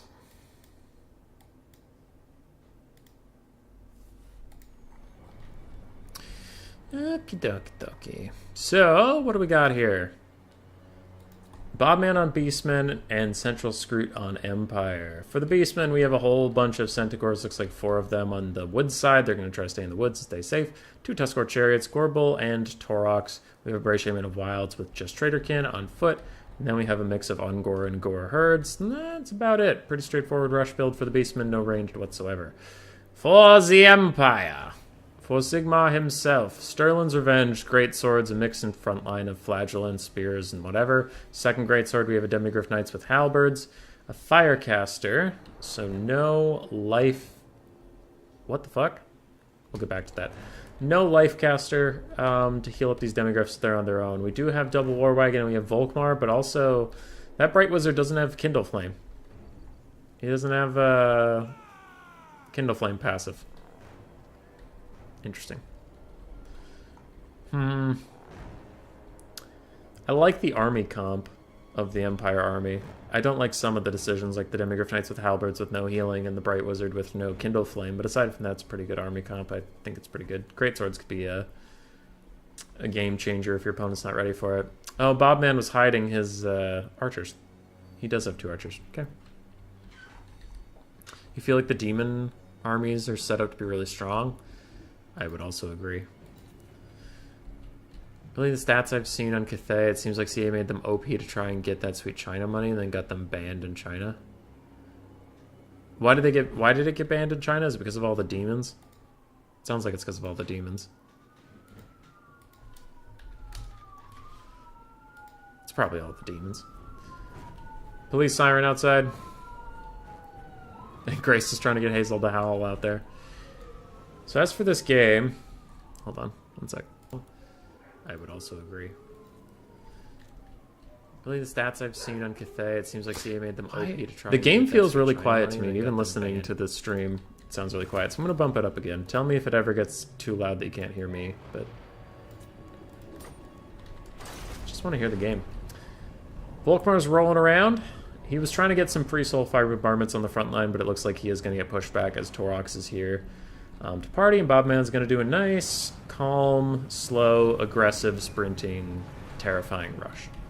Sterling's Revenge get off a few volleys, and then they're going to run away. Volkmar now goes in for his free little Soulfire bombardment with Torox and the Gorbel no longer around to punish him.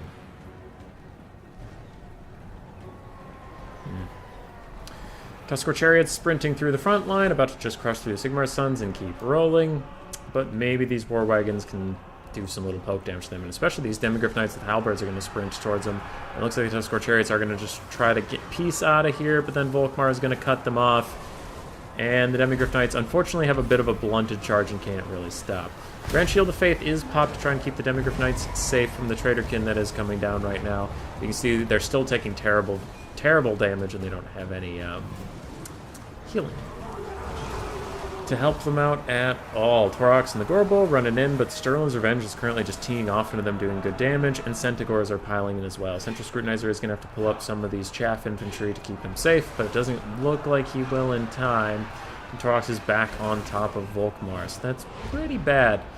Beastmen are quite far ahead on the balance of power, and that's a little bit more than just their natural Beastmen balance of power ways. I do think things are looking bad. Demigryph Knights are already Shrek down. Sterling's Revenge are already Shrek down. Both the War Wagons are actually compromised right now for a little bit. And Volkmar's just trying to get some space from Torox.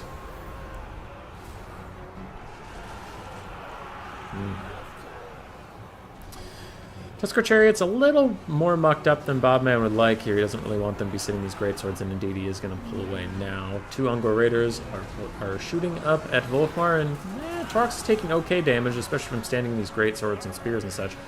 I wouldn't hate for at this point Volkmar to just run over and lock him in here with all these greatswords and try to really lock him down, but it looks like Torox is just going to do that himself and get a little distracted. Scroot's throwing out yet another Burning Head. He's doing good damage despite not having the Kindle Flame. Bobman is going to dodge up the second unit of Ungor Raiders. Are the Empire scrapping back? Hard to tell. Demigryph Knights with halberds jumping back in, but it looks like they're just getting killed by Centaurs now. Ooh, is that another Traderkin? It's overcasted. The BM overcast. You definitely didn't need that. You could just regular cast it, but ow. Yep, those guys are dead. Empire did salvage their bounce power a little bit, especially with this Sterling's Revenge. And the War Wagon's poking in onto Torox, doing some good damage to him. He does charge back into Volkmar. And again, I wouldn't hate if we could get some greatsword support and just have Volkmar block Torox in with all the greatswords, pop Grand Hammer of Sigmar, give them all 24 more melee attack. Right now they're just kind of standing around, which they definitely can't do that.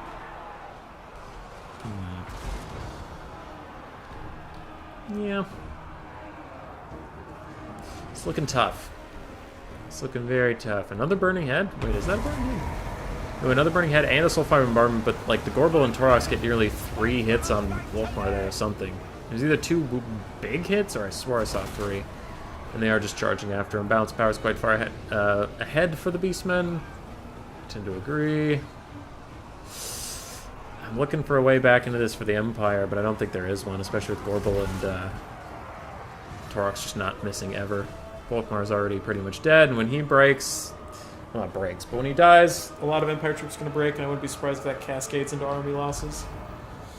Alright, he died, break, and then army losses should take care of the rest.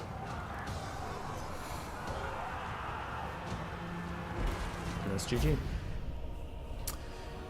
Alright. No Total War Warhammer in China.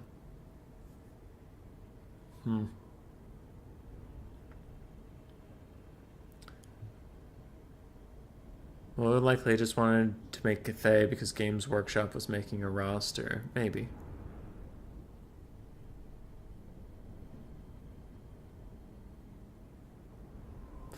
Sorry, I was reading pretty long posts. Torox got 2,100 value. Wildscaster only got 700, which is kind of surprising considering it nuked down the Demigriffs. Gorbel got about 600, and I anticipate none of the infantry did great. Blackthorn's Ravagers did okay. Archers did fine. Centaurs chased off a lot of stuff. Tusker trades well. Volkmar 600 value. Bright Wizard about 800. Great Swords did okay. Sterling's Revenge did fine. War Wagons did honestly pretty well, but Demigriff Knights just got murdered. Oh, GG, well played. Alright, how we doing? Bobman is up. And no one else is quite ready for us yet, so we'll hop into a lobby and say hi to Bobman. Oh, Bobman left. House Plant, Contender versus Artisan still going. Those guys are going. Alright. We'll do a quick battle while we wait for our next people.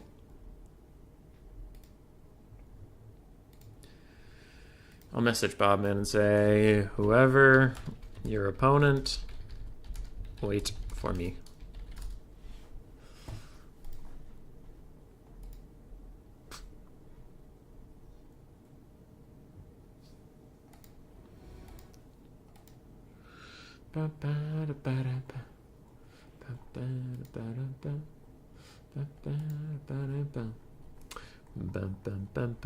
Hey, it's BBBTTR. I've never met this person. Though most of them speak Spanish, so I'll throw out an hola.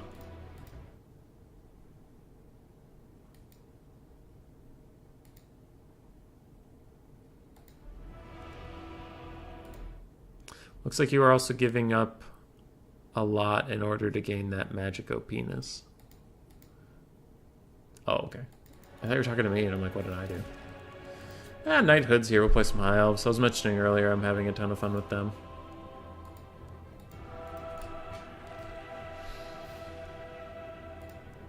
Ooh, Empire. I suck at this matchup. Chaos. It's usually not good for High Elves, but oh well. Seems fine.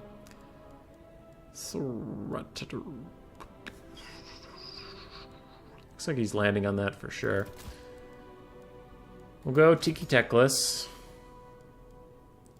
Keeping all this stuff seems fine. Let's get Regrowth and Net.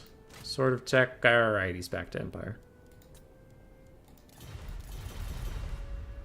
Empire, it's okay. Let's see.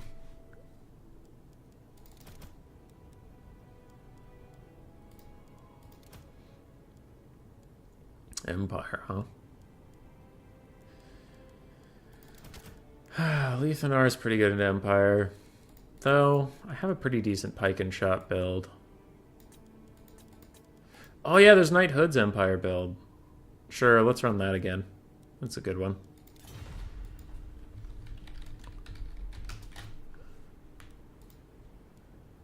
Yeah, hopefully I won't play it like shit this time. Even though I played it like shit last time, I still won, so it's good.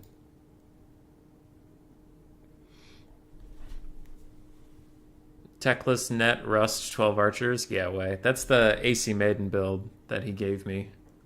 And it was, it's good. It's good, I just don't feel like playing it right now. I kind of want to use more Cavalry and Eagles and other shit.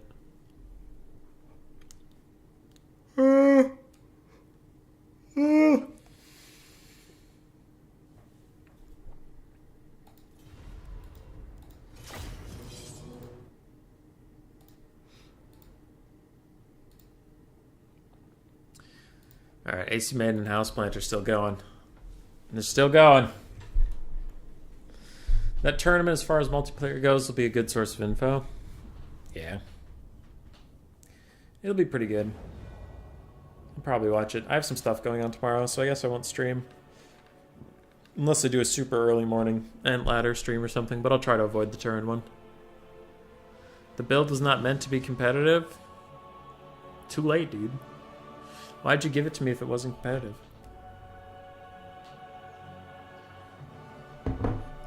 Oh well. I still like it. Eltharion. Archers! Oh boy.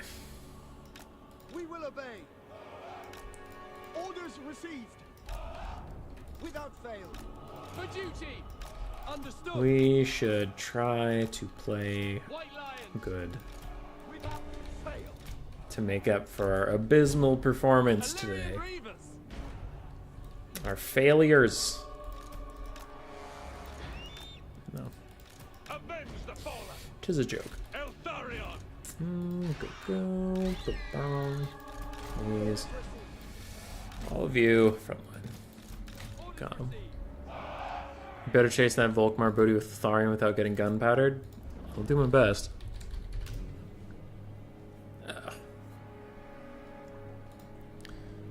It was during a fun stream build. Liar. Okay, we have triple huntsmen, some Empire Knights. My Lyran Reavers are just gonna buy their time over there. What are you? Outriders? Outriders? Okay. Boop, boop. Swiftly. Onward. Boop, boop. Acknowledge. Forward. Shoot the halberdiers, I guess. We will obey. It's fine. They're not shielded. Eltharion. Who's their lord? Volky G. Onward. 60 more damage. Yeah. Is he on a horse? No, he's on foot. We'll try it. Soul Quench can sometimes surprise you with how much damage it's gonna do. Got him. Okay. Fang Sword of Eltharion, go! And now that their cav has passed, the Lyran Reavers come this way. Alright. Cool pendulum, bro. Real cool. Bet you feel like a cool guy with your cool guy pendulum. Well, you're not going to be a cool guy with cool guy archers for very much longer. I'm going to kill them. Go! Kill! Volkmar! Go! Go! Go! Sacrificial Reaver, go!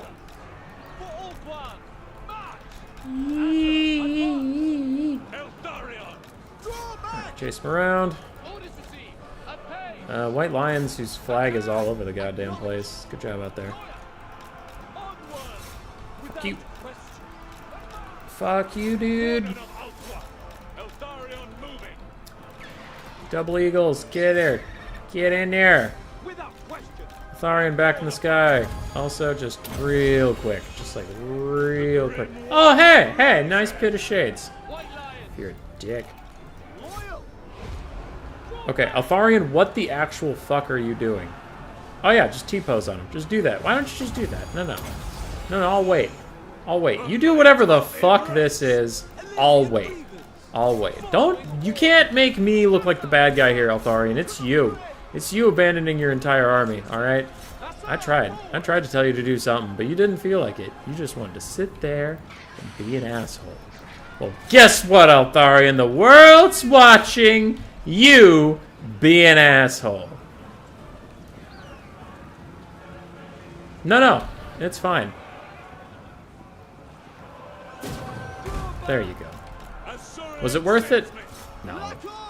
Did I enjoy sitting there?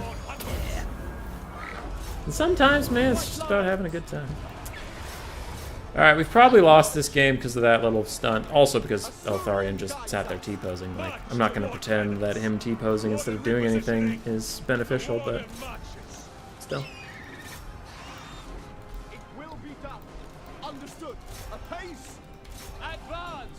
Can we kill Volkmar, ladies and gentlemen? That'd be pretty cool. Ow.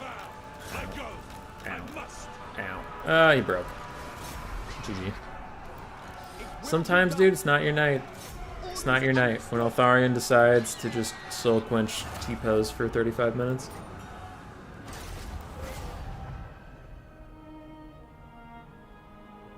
I used Fang Sword. It was on cooldown. Are White Lions good in multiplayer? Hell yeah, dude. White Lions are usually pretty... Well, I say that. I feel like there was a time where they were very great, and then recently they've just been getting shit on for me all the time, so I don't know. But they used to be really great.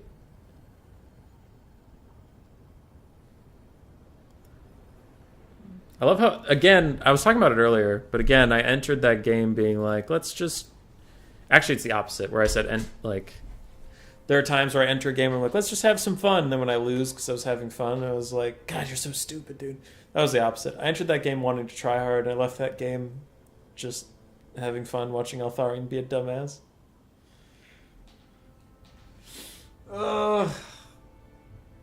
Self-sabotage is the best way to live your life. Oh, Houseplant 1. Okay.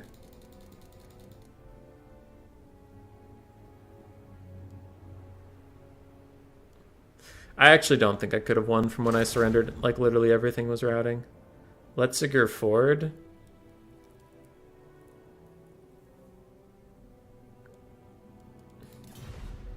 How's it going? You know what? Good.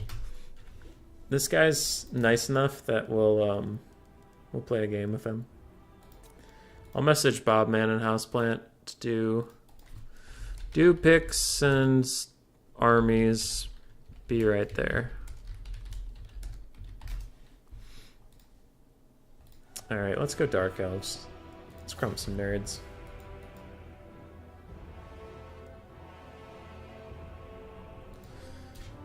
Beastmen?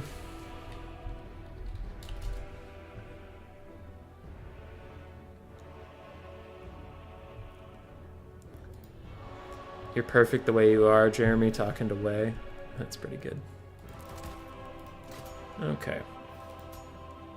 I think I tried Malice once in this matchup, and Torox just beat his ass anyway, so maybe not Malice. Could Rakarth be good? No.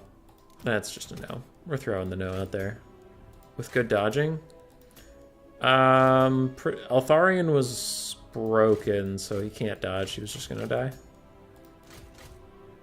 Pretty sure.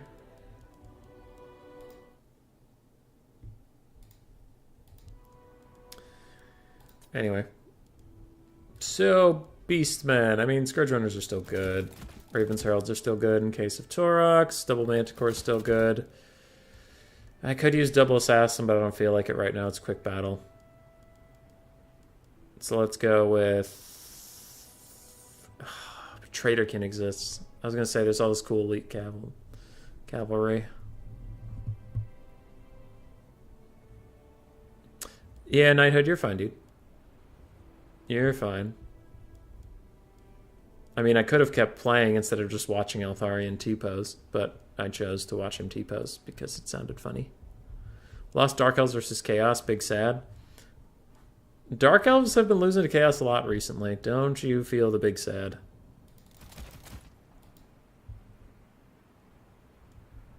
Knighthood, they just There's no such thing as stream delay.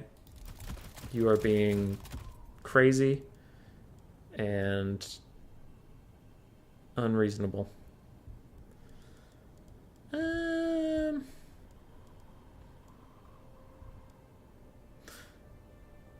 You can have 3 manticores in quick battle? Alright, I won't, but alright. That's cool, I guess.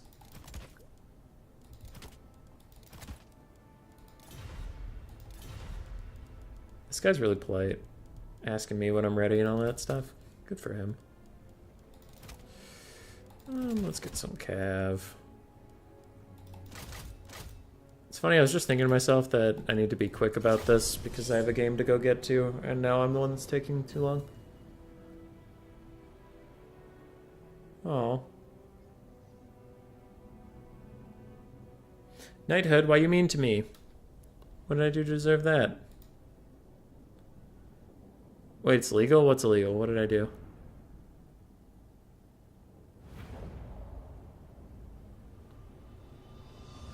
It's not illegal. This is a legal build. This is fine.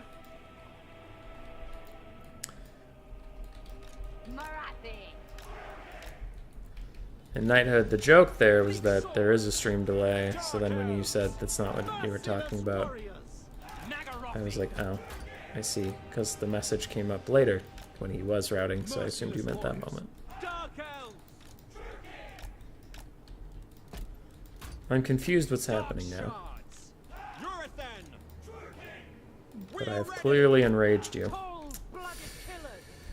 This is a map. Oh boy, this is a map. This is a tragedy, actually. This is unit count. About 1,000? Okay.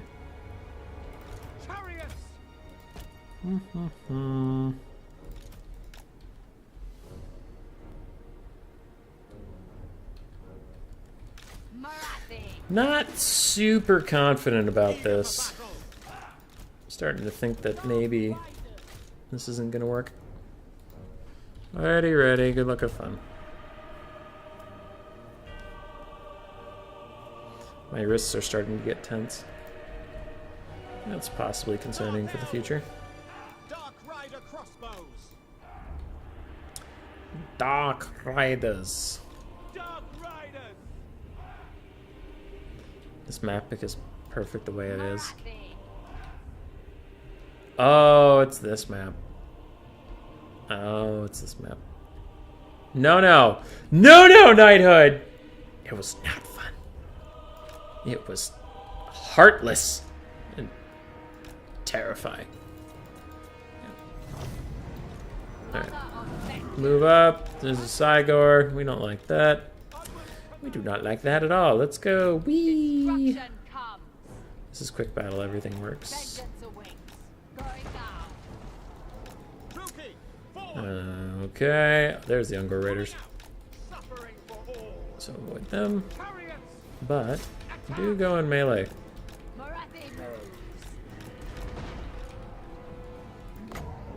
Is that Torox? Great.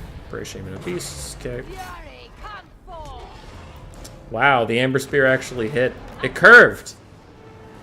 Wait, people told me Amber Spear doesn't curve. It curved, you lied. It doesn't curve as much as Fireball, but it did curve. Why can't I select my Scourge Runners? That was weird. Okay. So this is bad, and that Soul Steel latched onto something I didn't want it to latch onto. No! Okay. Just because I'm about to lose to a new player doesn't mean that I'm tilted, because I might be tilted. His Amber Spear curved! I didn't know it could even do that. I thought it was illegal. Okay. You, come this way. You come this way. Dark Riders come this way. Black Guard, run up there. Wrath is chasing off some stuff. Scourge on Chariots, quick cut. As is their birthright. This Manticore is a little stuck. Just click the damn unit. Okay. Kill that guy. And this is way closer than it should be for fighting a new player, but I guess that's what happens when you play like trash. You make a lot of mistakes when you play like crap. I wanted it to go on the ground, but whatever, just fine. It's fine. Do whatever you want. Okay. Still going through the forest. Raven's Herald doing good work over there. Crushing a bunch of dogs. That's nice. That's nice. Everyone is not them. Go over here. And you guys can fire over here. Scourge runners, keep running. Magic will go this way. They're probably fine. He's forest camping. No. Oh no. Merciless host with the merciless most. Alright, you go kill Gorbel. Marathi's flying. Dark Rider crossbows. Bleak swords. Okay. It is done. We do have a lot of dark shots. Death. It will be. Feel my fury. Feel Boop their snoots. Boop their snoots. Boop their snoots. Onwards to murder. Take their snoots and boop them. Advance. Oh, just follow them around. vengeance awaits. Doombolt him. I suppose. Blood will flow. To destruction. Dealers in death. Die, Oop. weaklings. For the king. And Dark Shards tear down that frickin' Cygor. Blackguards. Mount's Power is still not really on board with the whole us winning thing. Destroy. They're not huge fans. Follow. Terror and death. Okay, shoot him. Shoot the Cygor. Marath is very much stuck. Druid, forward. Why can't I tell her to move? That was odd. Dealers in death. Terror and death. Charge that. Who's messaging me? Mortis. I head to bed. Drop me a message with whoever wants to get them a code tomorrow. Gotcha. Just finals. We are ready. Cool, cool. Onward. Battle ready. Marathi's almost dead. She's had a real tough time getting out of these guys. There you go. Indeed. Way to go, champ. Fury. Dark shot. Dark Shards, do you really have to walk into the woods to shoot at him? Is this what's happening right now? What's going on with you? What's happening? He's bigger than the forest. How? Whatever. Going. Didn't I tell you to leave? Oh, I told you to go back in too. Yeah, that's right. Conflicting messages. Sorry about that. On the move. As you say. Okay. Raven's Heralds, Tristan the Gorbel, and Armor Losses. GG.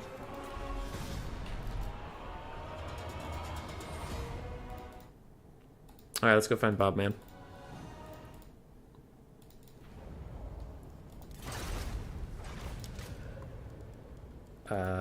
Brain fart. No. Spectator slot. Spectator slot.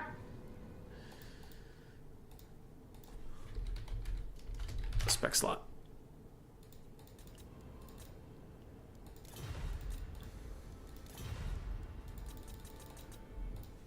That's why Marathi got stuck. Oh, yes, it's the snare. Good point.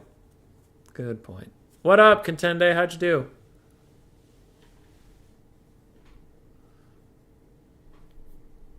That Amber Spear hit like a Luminarch shot. It did great. 1, 2, 3.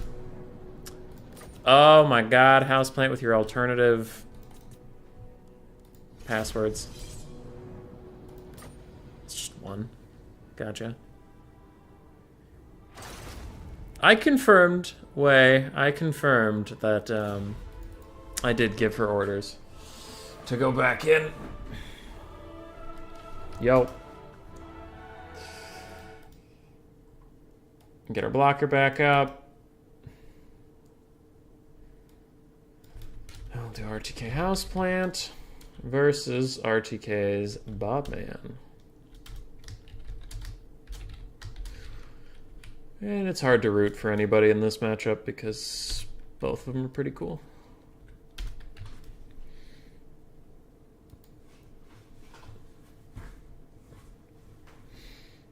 Yeah. I'm going to take the lame answer and say, I root for good games. Let's get some good games, everybody. Let's get some good games.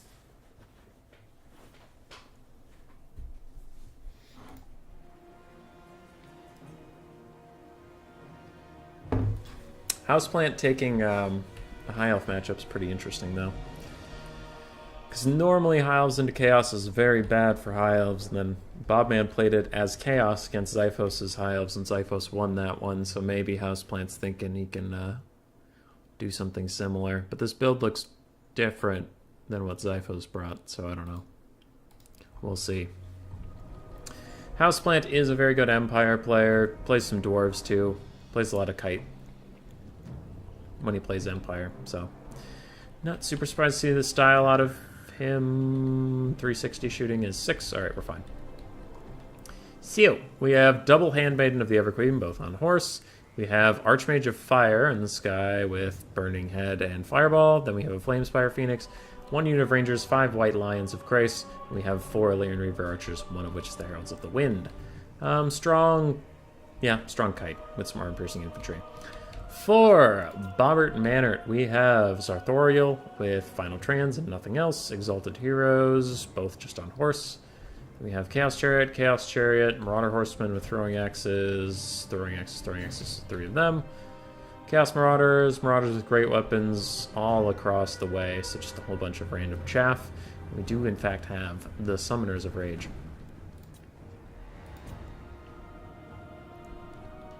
I'm actually going to go out on a limb and favor the High Elves here.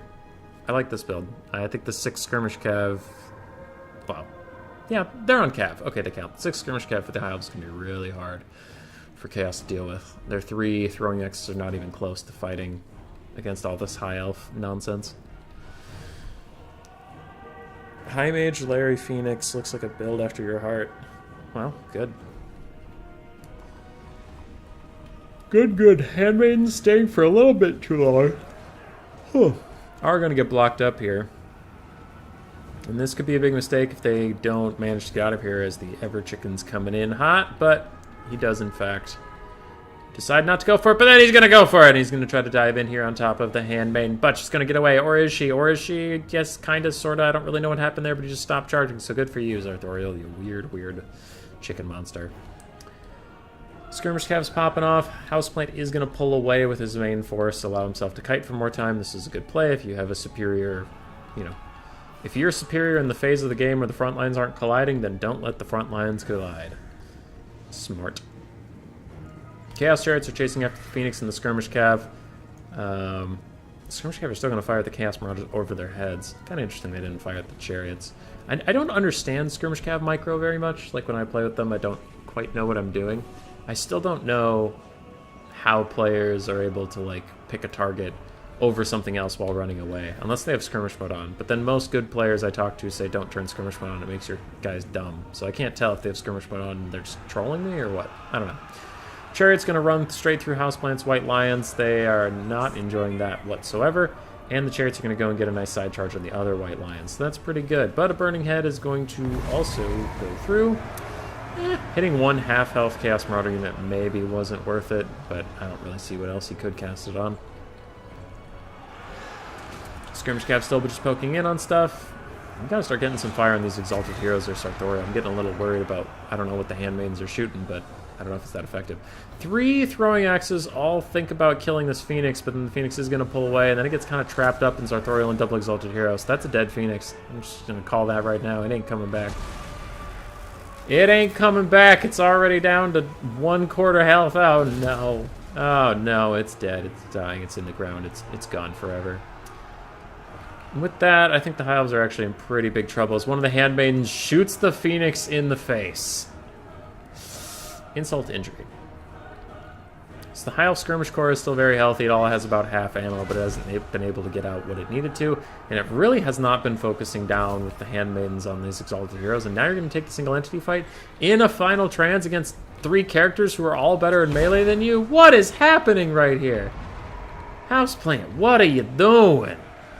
That might be... I'm going to call it right now. That's an early GG as the Archmage of Fire is about to get crumped down.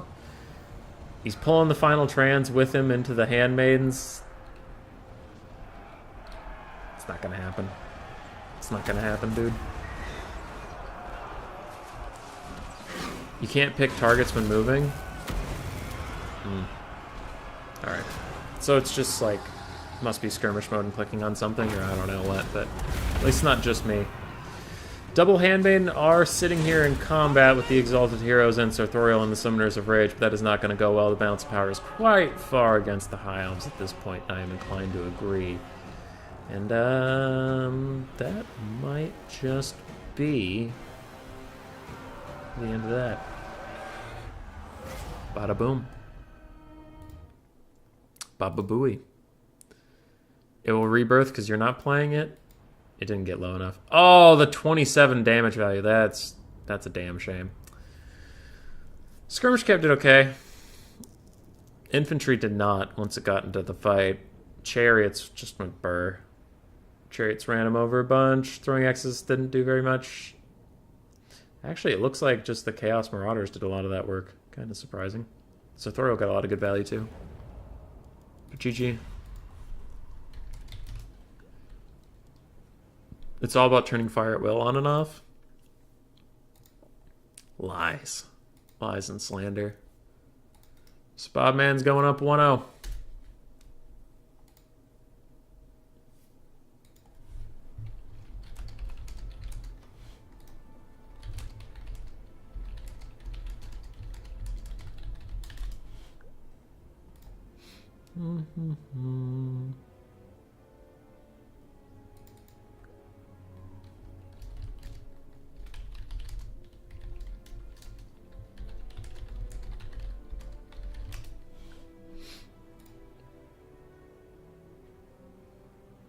Alright. We're on to our next matchup. Fucking Bob Man, dude. Fucking Bob Man. You would never pick 2 Handmaidens without Larry? I suppose. I can't micro my ogres in my cav. It's okay. Just use your keys.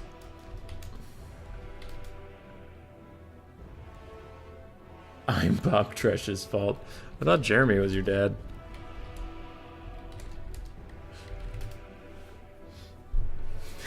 Now, Houseplant's just over our shit. He's like, fuck you too, I want to get on to the next game.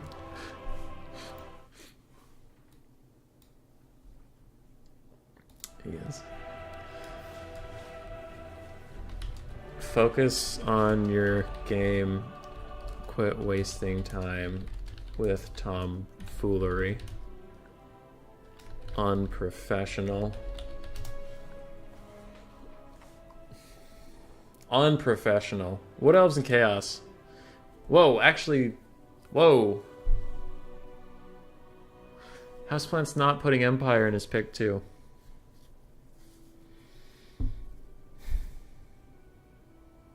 I mean, I'm a filthy Skaven 1 trick. But if I ever go down 0-1, I really want to put Skaven in my pick 2, just so I have an option to play them before I go out of the series.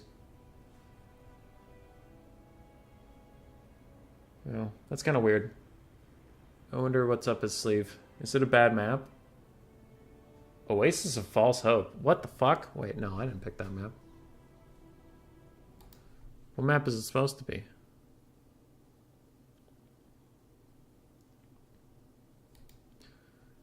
It's supposed to be Central Chaos Wastes. Alright, we'll see. I would never pick 2 Handmaidens. That's true. Coming from Way, it's even harder. If if the meme lord himself... I guess, okay, artisan tech priest is the meme lord, but if a prince of the meme lands will not pick 2 handmaidens, that's it's brutal. It's brutal. On the other side of the bracket, Low, the guy that shellapped me, kicked my teeth in, destroyed me, humiliated me in front of my family and friends, is fighting artisan tech priest.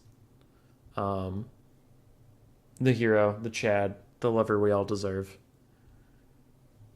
No bias. Kappa. Actually, like, I love artisan tech priest, but I'm gonna root for Low here just so that I can say, if Low wins the whole turn, we'll be like, see, I lost the best. I couldn't do it. It's too good.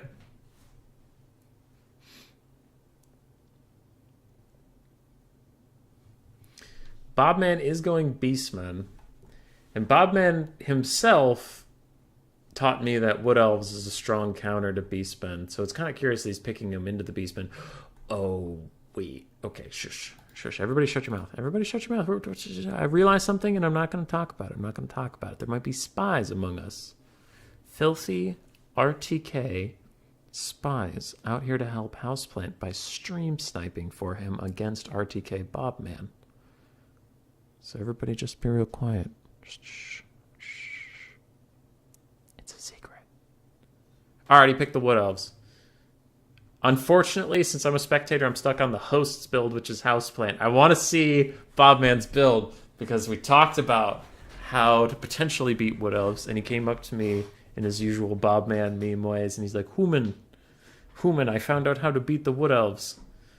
So I want to see if he's going to take that build, and if he takes it, I want to see how it's going to work. When handmaidens aren't even good enough to meme, you know it's bad. That's true. Looking forward to the sub-faction tourney, by the way. It looks fun. Thank you, dude. Thank you. I gotta admit, if we're all being real, it was like I was setting it up and it seemed really exciting, and I prepped it super far in advance so that everyone could clear their calendars and like be ready to play. And then RTK and Ama set up a clan war for an hour before that, and that clan war I believe has 3 of my players in it. So then they're like, we don't know if we can do the sub-faction war because of the clan war. And I was like, that's okay. And then some of the other people I was messaging about it are like, oh, I'm going to be out of town. And I'm like, that's okay. So we might have to do some hot swaps. We're working on it, but I don't know. I needed that comment. Thank you, McWrightface. Thank you, buddy. That was nice.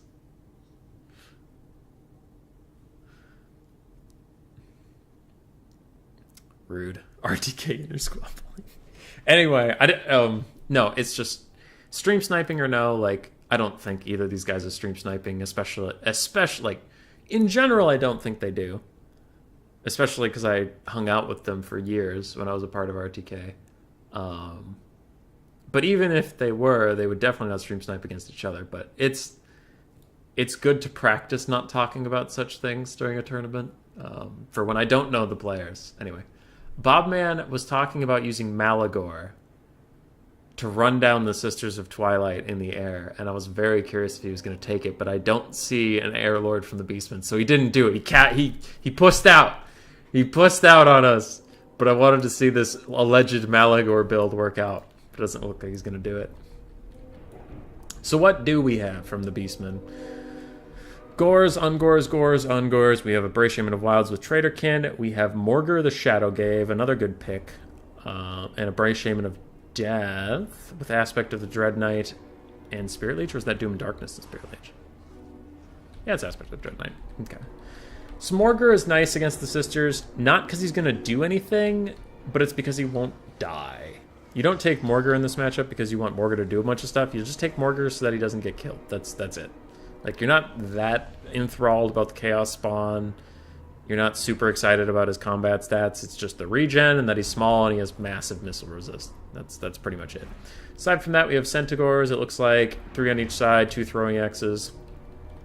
More Ungor Spearmen and 1 Tuskor Chariot. Is there another one somewhere else? No, it just looks like that. James, when is the tourney? The sub-faction tourney? It's Saturday at 1900 GMT, so that would be 1 p.m. my time. Because I live in the middle of America. buy everyone a laptop so they have no excuse. I've had it happen to me versus Bird. I was shocked. Malagor killing sisters? Yeah, he does okay. He does okay. For Houseplant, we have the Sisters of Twilight on their dragon. We have an eagle and then another eagle life caster with Earthblood and Dwellers Below. We have one Waystalker, a shit ton of Dryads, an Eternal Guard, and then 3 Skirmish Cap. I am concerned. That's a lot of money to put your entire hero core in the air. They better make it worth it. Though I guess eagles are actually okay. I mean, they have decent charge values, and that was weird. One arrow of Kurnos goes wide. Oh, it's their eagle quiver or whatever thing. The spooky Hawkeye over here. So, yeah, the eagle quiver. One or two of the missiles hit. One of them went way wide, which is a little weird, but already that Tuscarora chariot's low. This could be good. Just shoot these guys, charge them with the Dryads, and the Dryads should pound through the Zungor Spearmen pretty quickly. Centaurs are following up. Maybe the Sisters could get a rear charge on them, but it looks like the Eagles are already on top of it. And Beastman leadership on that side's not going to be doing so great. Bobman might be overextending slightly here with this Tuscarora chariot. There's not really a whole lot around to protect it. And the Sisters could dive in at any moment and really make this a whole ordeal, a whole thing. Nice little stutter step there to dodge some of the throwing axes that went through the front of the dragon, and now it looks like the Skirmish Cav is running away from the Centaurs, kind of getting caught up on their own Dryads. They're really trying to push through there, but now that the Dryads are between them and the Centaurs, they should be doing much better. A couple Beastmen units are routing already. The Sisters have landed, and they're going to terror out the Tuscarora chariots. Now those guys will rally. I don't think they got negative for long enough that it'll actually be a natural rout, but they'll do okay.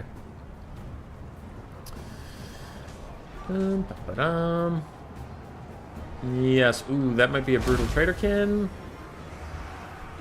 Okay, it hit a bunch of single entities and the Glade Riders, so it's just gonna nuke down those Glade Riders, but not as much the Sisters. It was okay. Throwing axes are doing a lot of damage to the Sisters over here. And they will want to push away. They have Conjoined Destiny, so I guess they're not that worried, but still damage is damage and you don't want to take it. Skirmish Cav is firing around, and that is a Dwellers that is happening. Is it good? Is it bad? I don't really know. Catches a little bit of the throwing axes, but largely it looks like Bobman was able to dodge it. So that's pretty nice stuff from him. Morgar is in here summoning some Chaos Spawn just to be a nuisance and disrupt everything that's around him. And so far the Beastmen are looking solid here. Looking solid, looking nice. Just don't have a lot to shoot at without Torox. They're just kind of at loss. Double Eagle trying to shut down the Tuscarora chariots, but these Skirmish Cav don't feel like they have a whole lot they can do. They're just kind of shooting at chaff, and now they're getting caught a little bit here. Arrows of Kurnos is cast on the infantry character, the Brave Shaman of the Wilds. I am unfortunately very, very aware of how little damage that does through my recent attempts to learn the Wood Elves on Murphaler stream. Sisters get a nice little breath attack down, but it just feels like the Wood Elves are lacking a little bit of oomph. It feels like they're lacking punch, and they are just getting ground down in this game. And what was that? Was that an Earthblood?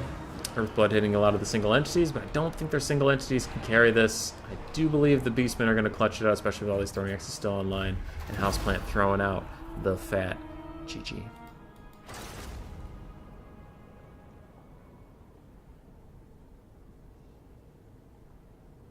I think air cheese against Beastmen can be pretty strong if you're careful with it.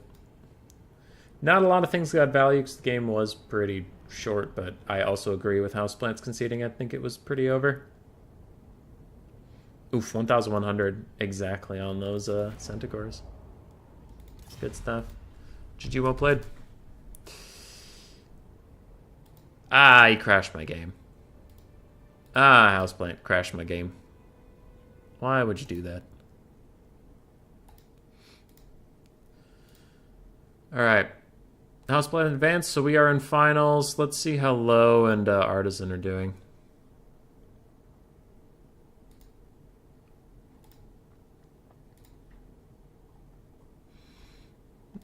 Valkanos.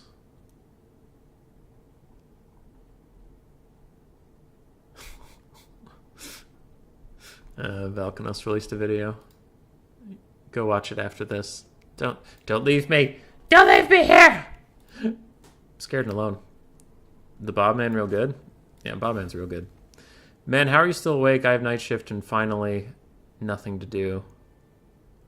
I'm a filthy American, so it's 9 p.m. here. I'm chilling. Alright, let's see how Artisan and Low are doing.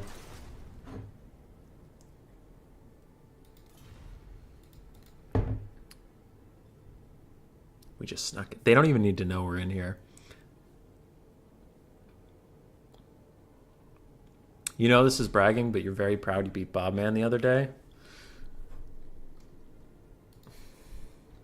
Howdy. The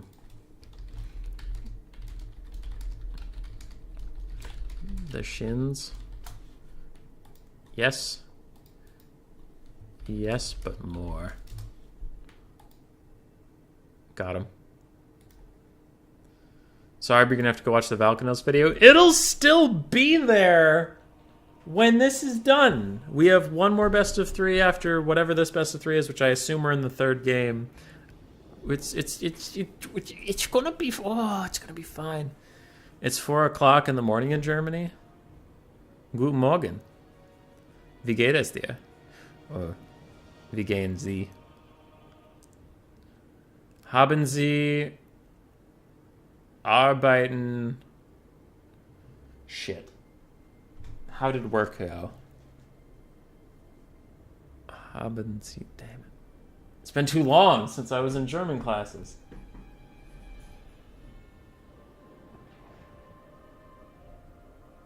Ah, you get the point. I hope work went well for you, friend. High mobility and low armor is a little weird against beastmen. They have a lot of stuff that trades upper against that. Tim Wilder. Wait, is that the Tim the Wilder? Ich bin toll. Tim Wilder.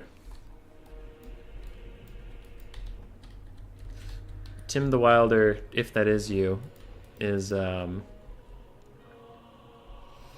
to be featured in an upcoming video, among with a lot of other promising people. You are a doctor. I mean, we need doctors right now, but this is a bad time to be the doctors that we need right now. I've heard Europe is not having a great time with COVID, and America's obviously been having a very bad time with COVID, so it's not new to us, but still. The one and only, what up, dude? What up? Tim the Wilder has famously never beaten me in a best of 3. I kick his ass every single time. Every single time. And if he tells you differently, or if there are videos that'll be up on this channel soon of him beating me in a best of 3, they're lies, slander, and bullshit. So for low, we do have Skaven into High Elves. This is, in my opinion, a Skaven favored matchup. We have Deathmaster Snitch, an Assassin, a Plague Priest on a Bell. We have the Thing, which I actually do like. Thing's a good unit. It's just expensive, and I don't usually use it in my builds. Bunch of Skaven Slaves, 2 Rat Ogres, 2 Poisonwind Globes, 2 Jezzails, and some more Clan Rats. It's simple. Straight to the point build. Thing's going to do well against those Lion Chariots I see in the distance. Yes, for Psychiatry. Oh. That might be why Michael never sleeps. 9:30 a.m. here, just finished my breakfast, sitting in my 2 weeks quarantine. Mick Rightface, do you have COVID, or were you exposed? For Artisan, we have double Lion Chariots and Rahagra's Pride. Rahagra's Pride against Skaven isn't great, all right? I'm never going to say War Lions are great, but hear me out. This is the one matchup where they're fine. They're fine. Because they do have Cause Fear, which the Skaven don't like, and they have this. Mighty Roar, -8 leadership, so. Reduces a lot of leadership. You can kind of nuke things down. They're still anti-infantry. They're still armor-piercing. Are they great? No, they're fine. Arcane Phoenix, 2 of them. Those are very good against Skaven. They're quite hard to deal with their physical resist. Physical resist. I honestly thought they had missile resist, so just physical resist. But they're also Phoenixes. Phoenixes are just tiny, hard to hit. Gold Chevron Rangers with 4 other Rangers. That is, I don't think, a good use of your money at all. They're just going to get Poison Winded to death. And we do have an Archmage of Life instead of Larry. Artisan Tech Priest, you madman. All right. Once a week, it's from 16 o'clock to 9 o'clock. Wow. That's brutal. I've been also working... I worked nights for 2.5 years, midnight to 8 a.m. in a lab. So just repairing machines and doing lab work. And then recently I've been working a lot of nights because I work in development, so I have to go in whenever the machines are available and people are, you know, everybody at this lab goes home at night. This isn't a 24-hour lab, so then I usually sneak in and do some work, which is where I was before this tournament. I went into work, got everything ready, and as soon as everybody went home, I hopped on their machines, threw on my trays, and made sure they were working, and then I came home. You traveled Sunday through Tuesday, so it's a mandatory quarantine. Oh, okay. Well, at least you're not sick. I was sick recently. I thought we maybe had COVID, Grace and I, but it turned out, well, there's always a chance for false negative, but we got negative on our COVID test, so it just seemed like a cold. My head fucking hurt, and I had a stuffy nose for like 3 days. Third shift is soul draining after a few years? Yeah, it was brutal. It was real brutal. Who wants rats to run? Easier to kill them when they stay. Knighthood, we just had a vote about kicking you in the shins. Don't make me do a second one. Knighthood. We love knighthood in this house. As for the builds, I'm kind of in a silly mood because we've been streaming a lot today and I've been busy, so I guess I'm just kind of getting distracted a lot, but Skaven favored matchup, and I would say Skaven favored builds. I'm really concerned for Artisan's staying power. His infantry are going to get deleted quite quickly by the Poison Globes. Now, I guess he didn't take mortars. If you're wondering why I take mortars here, it's because mortars would be firing by now. And high elves rangers can be dangerous in close quarters, and Poison Globes won't have a lot of time to fire if those rangers get their hands on the Skaven slaves. Now, the Jezzails have no lack of good targets. They can fire at anything and they'd be fine. Honestly, I wouldn't shoot at the flyers. I know it's weird to not shoot at single entities, but flyers dodge a lot of the shots and you don't have any nets to keep them down. You can see now he picked a really good target. He's just shooting the white lions, getting a lot of stuff. Oh, crap. All right, Maiden, you caught me. Maiden, you're a hero and a Chad. It was Bob Man versus Houseplant. I haven't changed it yet because we hopped in on this thing. Sorry, Murph. Murph, did you stream tonight? I swear I was looking out for it and I didn't see one. Also, Murphalurf, I will plug you just after this. Alright, there's a lot of shit going on.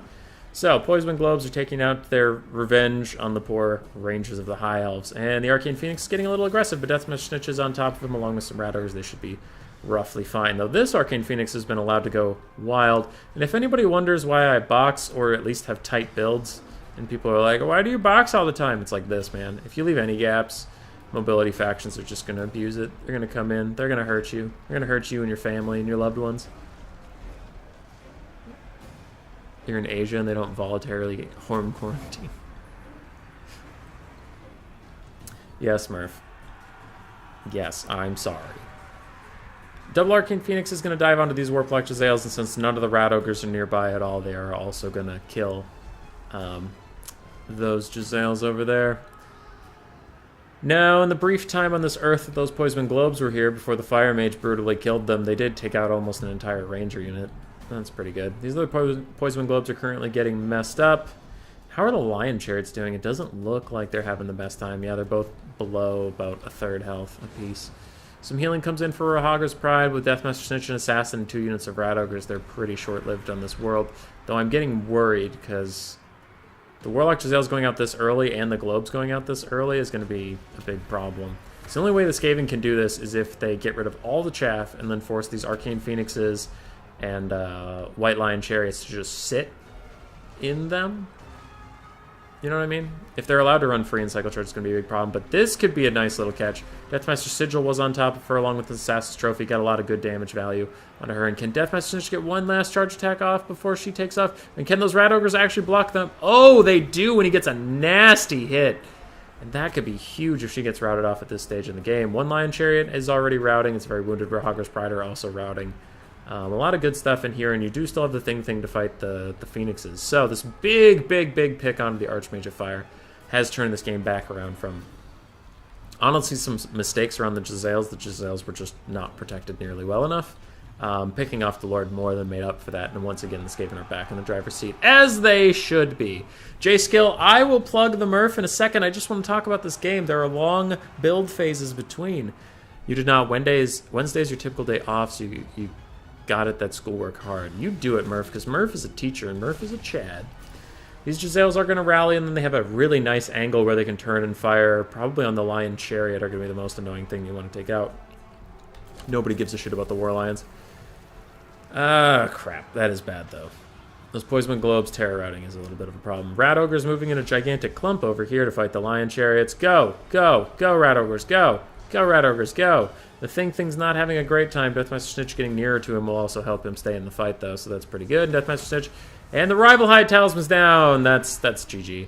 If he still has the Rival High Talisman at this state, he's going to get so much damage in here. He should pull his Rat Ogres around and, like, actually surround them, but you can see the Phoenixes are just going to walk away. Doing what Phoenixes do, but the Rahagra's Pride are barely hanging on even after killing some Giselles. Lion Chariots are both down to one model, very low health, and they don't have any healings. They didn't before they had a caster. And hey, look, more Giselles are back. Let's go. Let's go. Yeah, it's GG. Not Human is so proud. Yes. So, the Murphalurf. Skaven winning on Hubby's stream? Rigged. I know, right? It's because they're best faction. So Murph, if you don't know him, Murph streams on Twitch, twitch.tv/Murphalurf. He's not hard to find. He's a cool guy. He does some pretty chill streams. He's a lot less high energy than I am. I'm a little more of a spicy meatball. But he is also going to be co-streaming with me on Friday, right around this time of day, actually. Exactly when this tournament started. The next tournament's also going to start, and we're going to be casting the Bronze and Silver League for Anticity Ladder together, and it's going to be super fun. Show up for that. It's going to be great. You'll get to hear his lovely voice. And even go check him out on Twitch. He is getting really close to getting partnership with CA, if I remember correctly. So go follow him on Twitch. Do all the Twitch things so that he can get the Warhammer 3 and tell me how great it is. Okay, what score? Or are you done? So Central Chaos Waste was the second map. So Low did it. Low 2-0'd. I see. Must have cheated. I'll ban him immediately.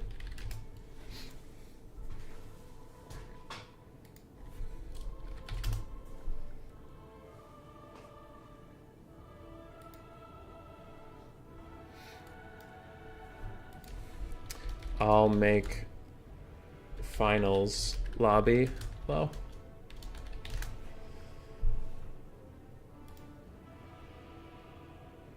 I'll McKay. So it's Bobman and Low. Host battle, host is a spectator. Low versus Bobbert. Boom. So Low, if we take a look at the bracket real quick, Low had a very close 2-1 series with me. 2-0'd Hardress Warrior, who was my partner in the last 2v2 stream we had last weekend. So certainly not a bad player. And then Low 2-0'd Artisan Tech Priest, who is a Chad. We also have fought many times on stream, so Low's crushing it. As for Bobman, he got a bye round because he has a busy life. And he specifically asked for a bye round, and we try to be accommodating here. Then he beat Houseplant, and now he's here to fight Low. My money is on Bobman, and Bobman is a good friend, but for once in my life, I'm going to root against him. I'm going to root for Low, because Low beat me, and it seems like the honorable thing to do. Also, I always root for Bobman, so I feel like we've got to switch it up. Right. We can't always root for Bobman. It just comes across as just too much. So I gotta switch the map. Oakenhammer. Okie dokie. Oakenhammer. Yo. Best of 3. Map set. Bobman first.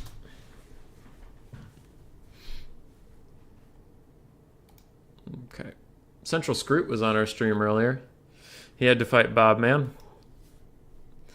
Bobman is not a foe you want to take lightly. At all. He can, like, real talk, Bobman can sometimes be frustrating to fight against because he is very much a meta player. And sometimes, like, that can get a little old. If you find him on Ant Ladder, you're just expecting him to come with the best possible strategies. He's not one really for experimenting too much. If you just like play games with him outside of Ant Ladder, he's really fun. He's a cool dude. And he doesn't, you know, if you're just playing games for fun, he won't use meta stuff. But if you're running into him on Ant Ladder, whatever the meta thing is coming at you. It's coming at you hard and fast. Okay, and he goes with Chaos. What else? That is a pretty strong pick too, right now. So what happened? What's going on? Yes. Who doesn't know Murphy? Come on, hubby. I still gotta plug him just in case there's one person that doesn't know. Skirbird still says Bob versus Plant. I know, Bob, man. We joined that last series in progress, and I didn't know where we were. And yeah, sorry. I didn't know where we were, and they were starting the game, and I got distracted, and I got scared, and I was alarmed, and I was frightened. Good, good. Good, we have some Murph followers here. But yeah, we'll be co-streaming on Friday, and I'm actually pretty excited for it.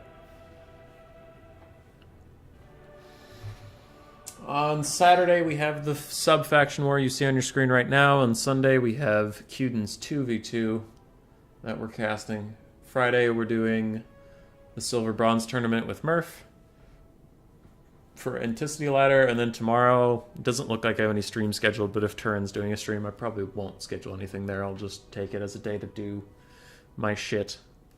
Like, figure out how to get this book on the internet for you people to buy. Go buy this silly, shitty book. It's 20 pages long. It's a children's book, but made for adults. I will read you the front and back. Derp Deepest presents Derp Kills a Guy. Did you ever want to go to magic school? Did you ever want to have friends? Have you killed a guy? Who didn't, am I right? Join the relatable story of Derp Deepest and his friends as they get into quick, concise hijinks. You can read to your friend that likes wizards and is very drunk and annoying. Read this to them to get them to shut up and go to bed, or for fun, or when you are very drunk and annoying and you want to go to bed. There's rhymes, there's silliness, I hope you enjoy. There's nothing else to say. Boom! It's a kid's book for adults. It's mostly just a meme. But if you don't financially support a meme, there will be no more memes. Memes are not free. You can't just go on the internet, type in memes, and see I'm getting reports that you actually can just get memes for free, but that would not be nice. And instead you should buy memes from memers. Got him. Gluttonous lusts hate fruit salad. All right. Yeah, for anybody who doesn't understand what the hell's going on with that, Murph does a game on his stream where you can't say GLHF is good luck, have fun. You have to do a different acronym. So, like, greenskins love having flatulence. That's your good luck, have fun. It's the thing he does. There we go. Blocker's gone. This is the book you wrote? I wrote 2 books now. Actually, I've wrote more than that, but I've published 2 books. The other book was actually published, and this book is self-published. This is like, literally, I asked the Discord at one point if this would be a good idea. They said yes, so I hired an artist, and we made a children's book on a whim. So it's a flight of fancy over there. We're a weird bunch, Murph. We're a weird bunch over here. Alrighty. Low versus Bobman. Did you write book? I wrote a serious book, and I wrote that joke book right there. Yes. I have written many books. Oh, when I promoted my book on this channel, Murph criticized how calm I sounded because I'm not super great at generating false hype. When I don't actually feel hype, I'm not very good at being like... But, yes. Anyway, that sub-faction tourney looks awesome. Are you already full?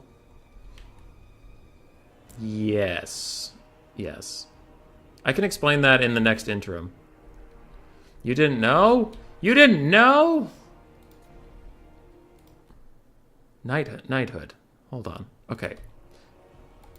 No. Okay. I have too many things. Lulu. And then the whole sub-faction. Okay. I created 2 new tabs, so I don't forget about it. But I do have to do this. But Knighthood, I will shout at you soon. Alright, we have Centaurs, Chaos Warhounds with Poison, Tuskor Chariot. Is it mirrored on the other side? It is. We love symmetry in this house. 4 Gore Herds, 3 Ungor Spearman Herds. We have the Grog Hooves of Wolf's Run, which are Centaurs with throwing axes, but since they're RORs, their stats are pretty much just regular Centaurs in melee too, which is good. And they have regen. We have Morgar the Shadowgave with his Chaos Spawn summons, and in the forest we have a Bray Shaman of Death who just moved. God damn it, where is he? There he is. Bray Shaman of Death on a chariot with Aspect of the Dread Knight and Spirit Leech. For the Wood Elves of Bobman and Murph's favorite faction. Sisters of Twilight. We have War Dancers, Triple Dryad. We have 4 Glade Guard. This is interesting. Then 4 Glade Riders with Spears and a whole bunch of Eternal Guard. Is this a box? This looks like a box. This is kind of a box. It seems kind of boxy. Why don't we all give him shit forever about taking a box? Why don't we all just gang up on Bob, man, and tell him how much he likes boxes? He said not salty at all. And this floaty little pixie dust is a Manticore caster. Nice. Should I cheer for my least favorite faction or my least favorite faction? Yeah, Tiago, you don't really have great choices here. Nobody has great choices here. But we have... Ow! Wee! That's not okay. You can't just do that to him. Okay, so the Eagle Quiver, like, deleted that Tuskor Chariot. That feels pretty cool. Ow. Ow. Ow. That's not okay. Alright, anyway. Lo is starting to get a little aggressive, get involved. War Dancers, in my interview with Zyphos, he said this was the worst unit on the Wood Elf roster, so I'm kind of curious why Bobman took him here. Maybe they can chew through, like, infinite Gore Herds? Don't know. What a dirty box abuser. Got him. Alright, Tuskor Chariot's down to 1 model already, almost broken before they even get to the front line, but there's another one over there, and the Sisters using their ammo on that. I mean, they can't shoot Morgar. I'm a little worried about this Bray Shaman of Death being on a chariot, though. That just makes him a bigger target for the Sisters. Glade Guard are very healthy and happy right now, just firing in onto the front line. But 1 Ungor Spearman Herd already slips through, and some Centaurs are going to get through, and Lo might be off to the races here if he can swing these units up and around here quickly. His Bray Shaman, I guess he doesn't have Traderkins, who can't really punish like a blob or something, so he is just going to surround this area. These Centaurs need to be a little bit more aggressive and finish the surround over here, and the Sisters of Twilight get the first Spirit Leech of the game cast onto them. I do think the Wood Elves are doing just fine, though. They're in pretty good position at the moment. But maybe with these Glade Riders getting crushed, these guys could split up and try to get through these different gaps. Easier said than done. Ah, that's right, you're not a Manticore summoner because you're a Wood Elf. You summon a Giant Eagle. Same difference. Morgar running around in front of your Glade Guard, though, is a bit of a problem because you can summon Chaos Spawn on top of them as well. And I wouldn't be surprised to see those coming in soon. But the Beastmen are falling behind in the balance of power, which, since they start so far ahead, is actually a very ringing indictment of how poorly this is going for them. Glade Guard are now starting to get compromised up, and that is crucial. I mean, balance power is heavily in their little quivers. But look at the Sisters firing in here. This Great Eagle that summoned is doing just fine. This Bray Shaman of Death's not having a great time, and he's even getting sniped out by the Eagle a little bit. Throwing another Spirit Leech out onto the Sisters. But I don't know if it's going to be enough. I think Bobman is probably going to carry this game, but we'll see. The first Chaos Spawn summons out. That means the second one is somewhere. So I guess he has that going for him. But there goes the Bray Shaman of Death, because the Sisters of Interactivity are just blowing him away. Without your caster and with everything in this big of shambles this early on, I think that's it for the beastmen. Don't want to call things too early. Ah, Eagle just disappeared. No real warning there. Just keeled over and died. And there comes the second one. I love how the Manticore summon is this abomination from hell that's like screeching on its way out. And the eagles just silently swoop in. It's so peaceful. It's kind of hilarious. What are the sisters even going to shoot at now with Morgard just chilling? I guess they'll shoot at chariots. Yeah.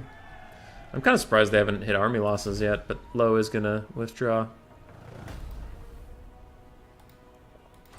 Yeah, when Bobman told me that this was a matchup that favors the Wood Elves, usually he plays it like this, and I can't do anything against him, so then I stopped playing this matchup. He beat the matchup out of me. For Lo, nothing's really going to get great value, unfortunately, for him, because it just ran headfirst into a Master Tier Wood Elf main. GG, well played. Alright, I'll update the score. Change the map. What are we doing here? MP Peak Pass. MP Peak Pass. Boom. Maps set. Lo is ready to, well, to mount the comeback. Alright, so left screen for knighthood, because knighthood just hates us. Get out of my way.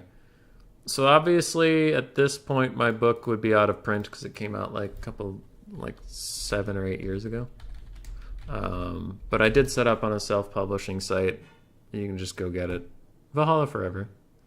I priced it, basically I get like 5 cents on anybody who buys it, but I care way more about people reading it and telling me what they think than I do about money. So go do that.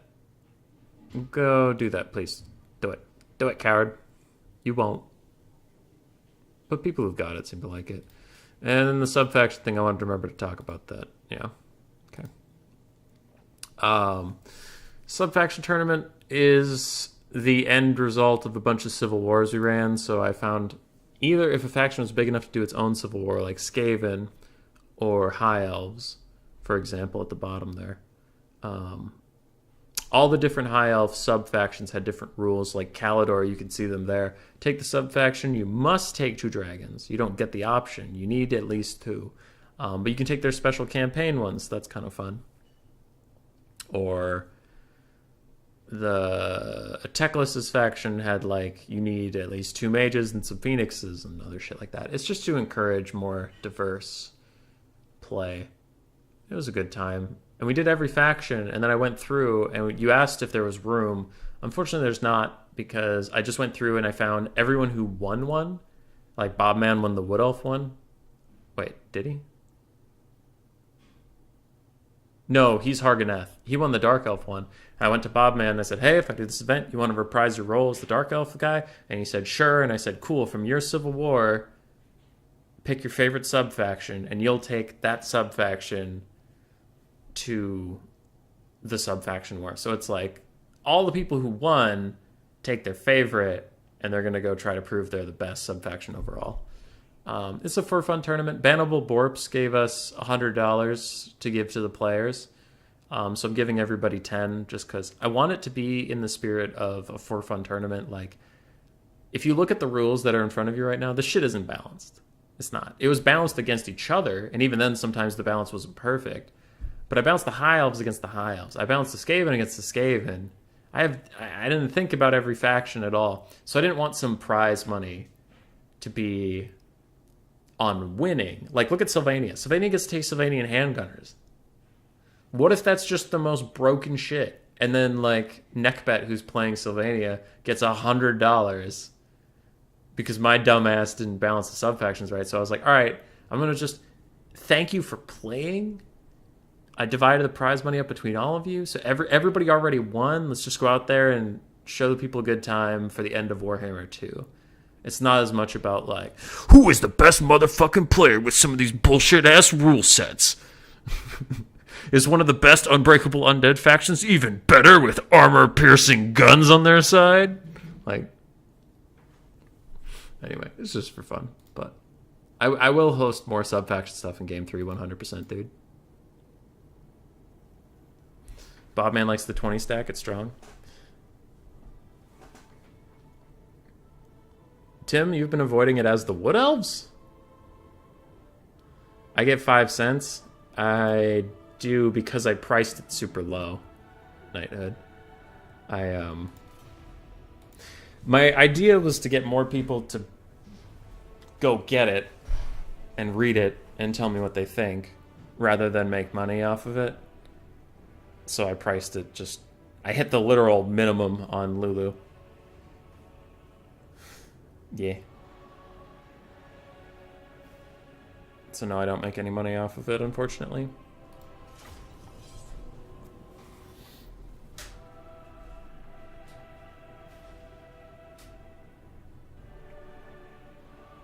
Good to hear, J-Scale. Good to hear. We're getting up there in subs. Dude, you know what's actually intimidating? Is my board game stuff is like 4 months late, so I've kind of put it out of my mind. A week from Friday, it's supposed to finally exit the port and come to Minneapolis, and then by mid-February, I'm supposed to go get it from the Twin Cities, which is Minneapolis and St. Paul, north of where I live. But then I'll have 2,000 board games sitting in my basement. I'll have to sell them to everybody. And that's, like, a lot. I mentally prepared myself for it months ago, and then since there's been so many COVID delays and stuff, it's like the adrenaline rush of getting ready for something that big is, like, ebbed out of me. And now I'm just, like... I'm the gazelle at the side of the river who's just not ready for anything, and the crocodile of, all right, get this shit set up on your website and get everything shipped out. Oh, God. I'm just going to get dragged into the river like, oh, fuck. Ah, shit.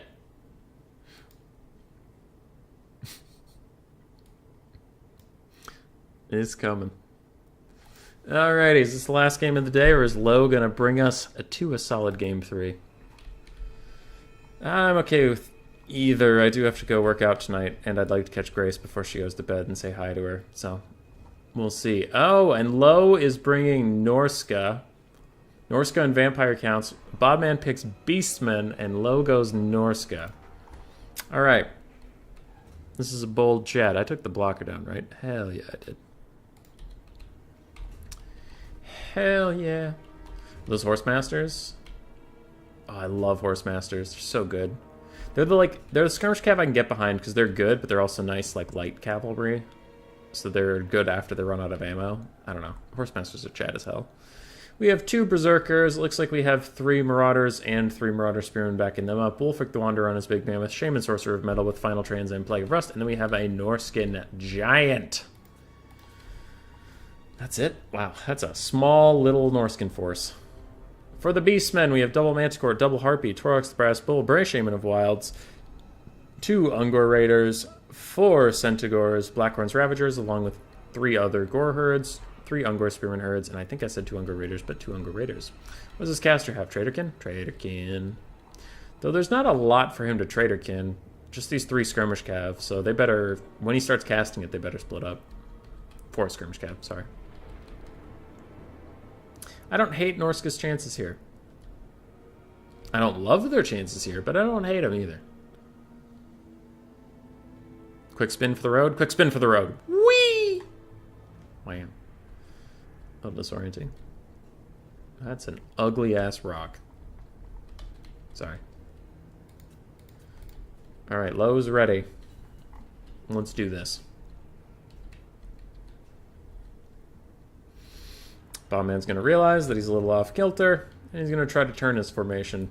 Now, this map's big enough that he won't be punished for it, but on smaller maps, this is pretty smart. If you're not looking to surround your opponent, just start off to one side, throw them off their game a little bit, force their micro. Same as, like, when I have It Could Zap Zap the Warp Lightning Cannon shooting at a mage. You don't do that because It Could Zap that's going to kill the mage. You do it to make sure that your opponent just has to constantly do this. They just have to keep clicking the mage around so he doesn't die, and then you can win the game while he's clicking all that shit. More clicks. Skirmish Cav is getting up in their face of these gore herds with shields. I mean, they only have 15 armor, so I don't think that bronze shield is really going to do them that much good, especially when you get some nice side shots in here from Low. And Low's even going to charge in, using the Marauder Horsemasters as the light cavalry. Hell yeah. I don't think he's going to break them before those Centaurs get here, though, so he's going to want to run away. And the Traitor King caster is not within range. But it looks like some of the Marauder Horsemasters are getting a little caught up. Thankfully for him, though, the Centaurs of Bobman peel away, since they didn't want to get shot down by 4 units of Skirmish Cav. And that is actually looking like maybe a free gore herd.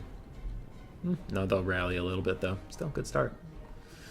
Good start. The Norskins are standing on top of a hill, and little known fact, even I don't actually know the fact behind this fact, but charging downhill in this game gives you bonuses of some kind that I don't remember what they are, but I remember they exist. So the Norskins are just taking the top of this hill, ready to charge down it if they need to, and they're fulfilling the attacking rule by skirmishing rather aggressively. Go, Low, go. This has been some of the best Skirmish Cav play of the night, actually. Huh. I like it. So, Marauders are going to charge down the Gore Herds, and they're actually going to reconsider it when there's double Manticores running up on them. And now I'm kind of concerned what Low is going to do. He has given up the downhill charge, and I'm a little confused what taking the hill was, if you're not going to do that. It looks like maybe he wanted instead for Wulfric the Wanderer to take the charge on the Gore Herds. Now there's Ungor Raiders. And Giants are generally considered to be bad, mostly because archers exist. And ow, that's a brutal Traitorkin. Does it hit all 3? Yikes, hits all 3 Marauder Horsemasters. That's going to be huge. And the damage onto the Giant. It was a good start for Low, but that is going to be a critical turning point that brings it right back to the about even, I would say, in the start of the game. Marauders are running out here to fight with some Gore Herds and Taurochs and whatnot. Skirmishers trying to fire up into Manticores and Harpies and all this other nonsense, but Harpies landing right next to Berserkers is actually going to be really dangerous if Low can give them an attack order.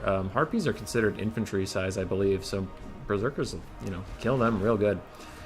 Chariot guy might want to throw a final trans in this area as long as the 3 single entities are over here, but it doesn't look like he's going to, and the Manticores are actually escaping from that blob now. Still going to get it. Is it overcast? It gets canceled. I don't hate that got canceled. Taurochs had brass body up, so he's already taking 40% damage resistance, and both the Manticores had already escaped. Now the Harpies, it looks like, are getting some good work in on the Marauder Horsemasters before they get peeled off by some other things, but the Marauder Horsemasters will secure themselves. Norska is in a bit of trouble as basic Ungor Raiders are taking out their day on this gigantic lump of flesh. He's kind of a gross-looking dude, isn't he? Wulfric's not having the best time. Double Manticores are trying to land on him, then decide against it as they T-pose in the air for a brief moment, but Taurochs is just running rampant wherever he wants to go. It's looking hard to see how Norska is going to win this. Yeah, Beastmen infantry is all about as healthy as the Norscan infantry, which is a little sad to say. Now Wulfric's trying to get involved. He scroll shielding on himself, but the Manticores are terror routing off his friend, and he can't even seem to catch the other one. Now Norscan Giant gets a solid shot onto that guy, and he's going to rampage. So yay, that Manticore's dead now, because it's fighting a giant, which is like the dumbest thing a Manticore could do, but it's rampaging, so it's not going to listen to commands. Meanwhile, you can see that these Ungor Raiders are just doing so great. So great versus that giant. Big final trans. This could be a turning point back in the game as Brass Body is down. Hunter of Champions is on, and Wulfric and the Giant are trying to hit Taurochs, but even then they're for some reason struggling with his sick 7 melee defense. I guess it's just too tanky. There, the Giant Wulfric get upload. Wulfric gets another one. You can see that actually they can do good work if they just get their shit together and swing. And they're doing okay. Traitorkin again is going to take its revenge on these poor Marauder Horsemasters, who are also going to get countercharged by Centaurs. And they are very dead. Without another final trans, this might be the end of this. Oh no! Tauroch's going to get a solid shot on this Shaman Sorcerer of Metal. Ouch, and he thinks about breaking, and there are Centaurs nearby to walk him off if he does break. 1.5 million archers are poking down Wulfric, and Wulfric's still at, 5,000 health, but they don't mean as much. Plague of Rust onto Taurochs, and I think that was a panic cast, because, I mean, Wulfric has tons of armor piercing, so he doesn't need the Plague of Rust on the Taurox. Berserkers are piling into these Centaurs. Balance of power is just way around the edge of our army losses, but I think it is over. I think Bobman's done it. And I know everyone is going to be shocked, but I don't think Norska is quite as good as the Beastmen currently. Maybe not. As for the Centaurs and Harpies, they're just running down a bunch of Marauder Horsemasters, really cleaning things up. Taurox is avoiding Wulfric as the only thing that could potentially do damage to him. And he doesn't want to die and throw the game, because he doesn't need to. Not much else to say. I think Bobman's probably going to win it. Probably.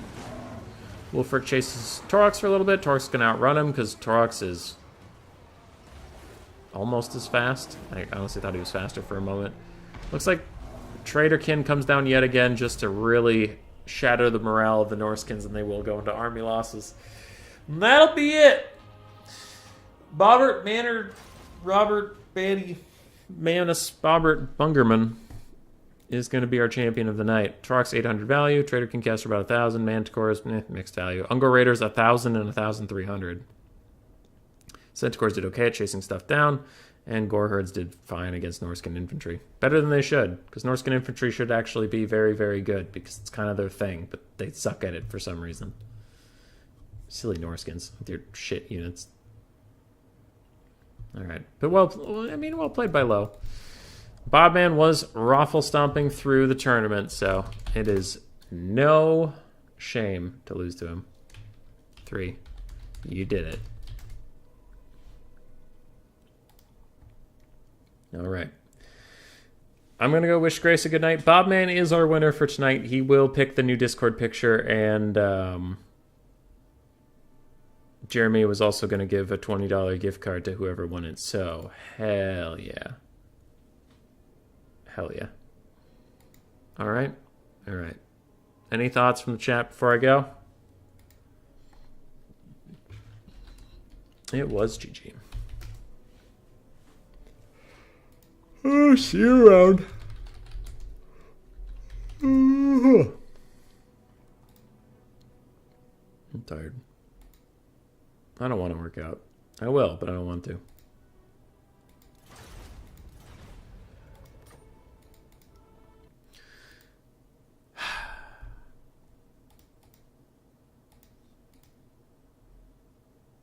Battle tutorial, why are you awake?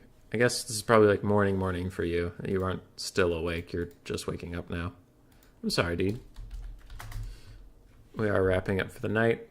You guys all stay safe out there. You have a good time. Being alive, being you. A goodbye.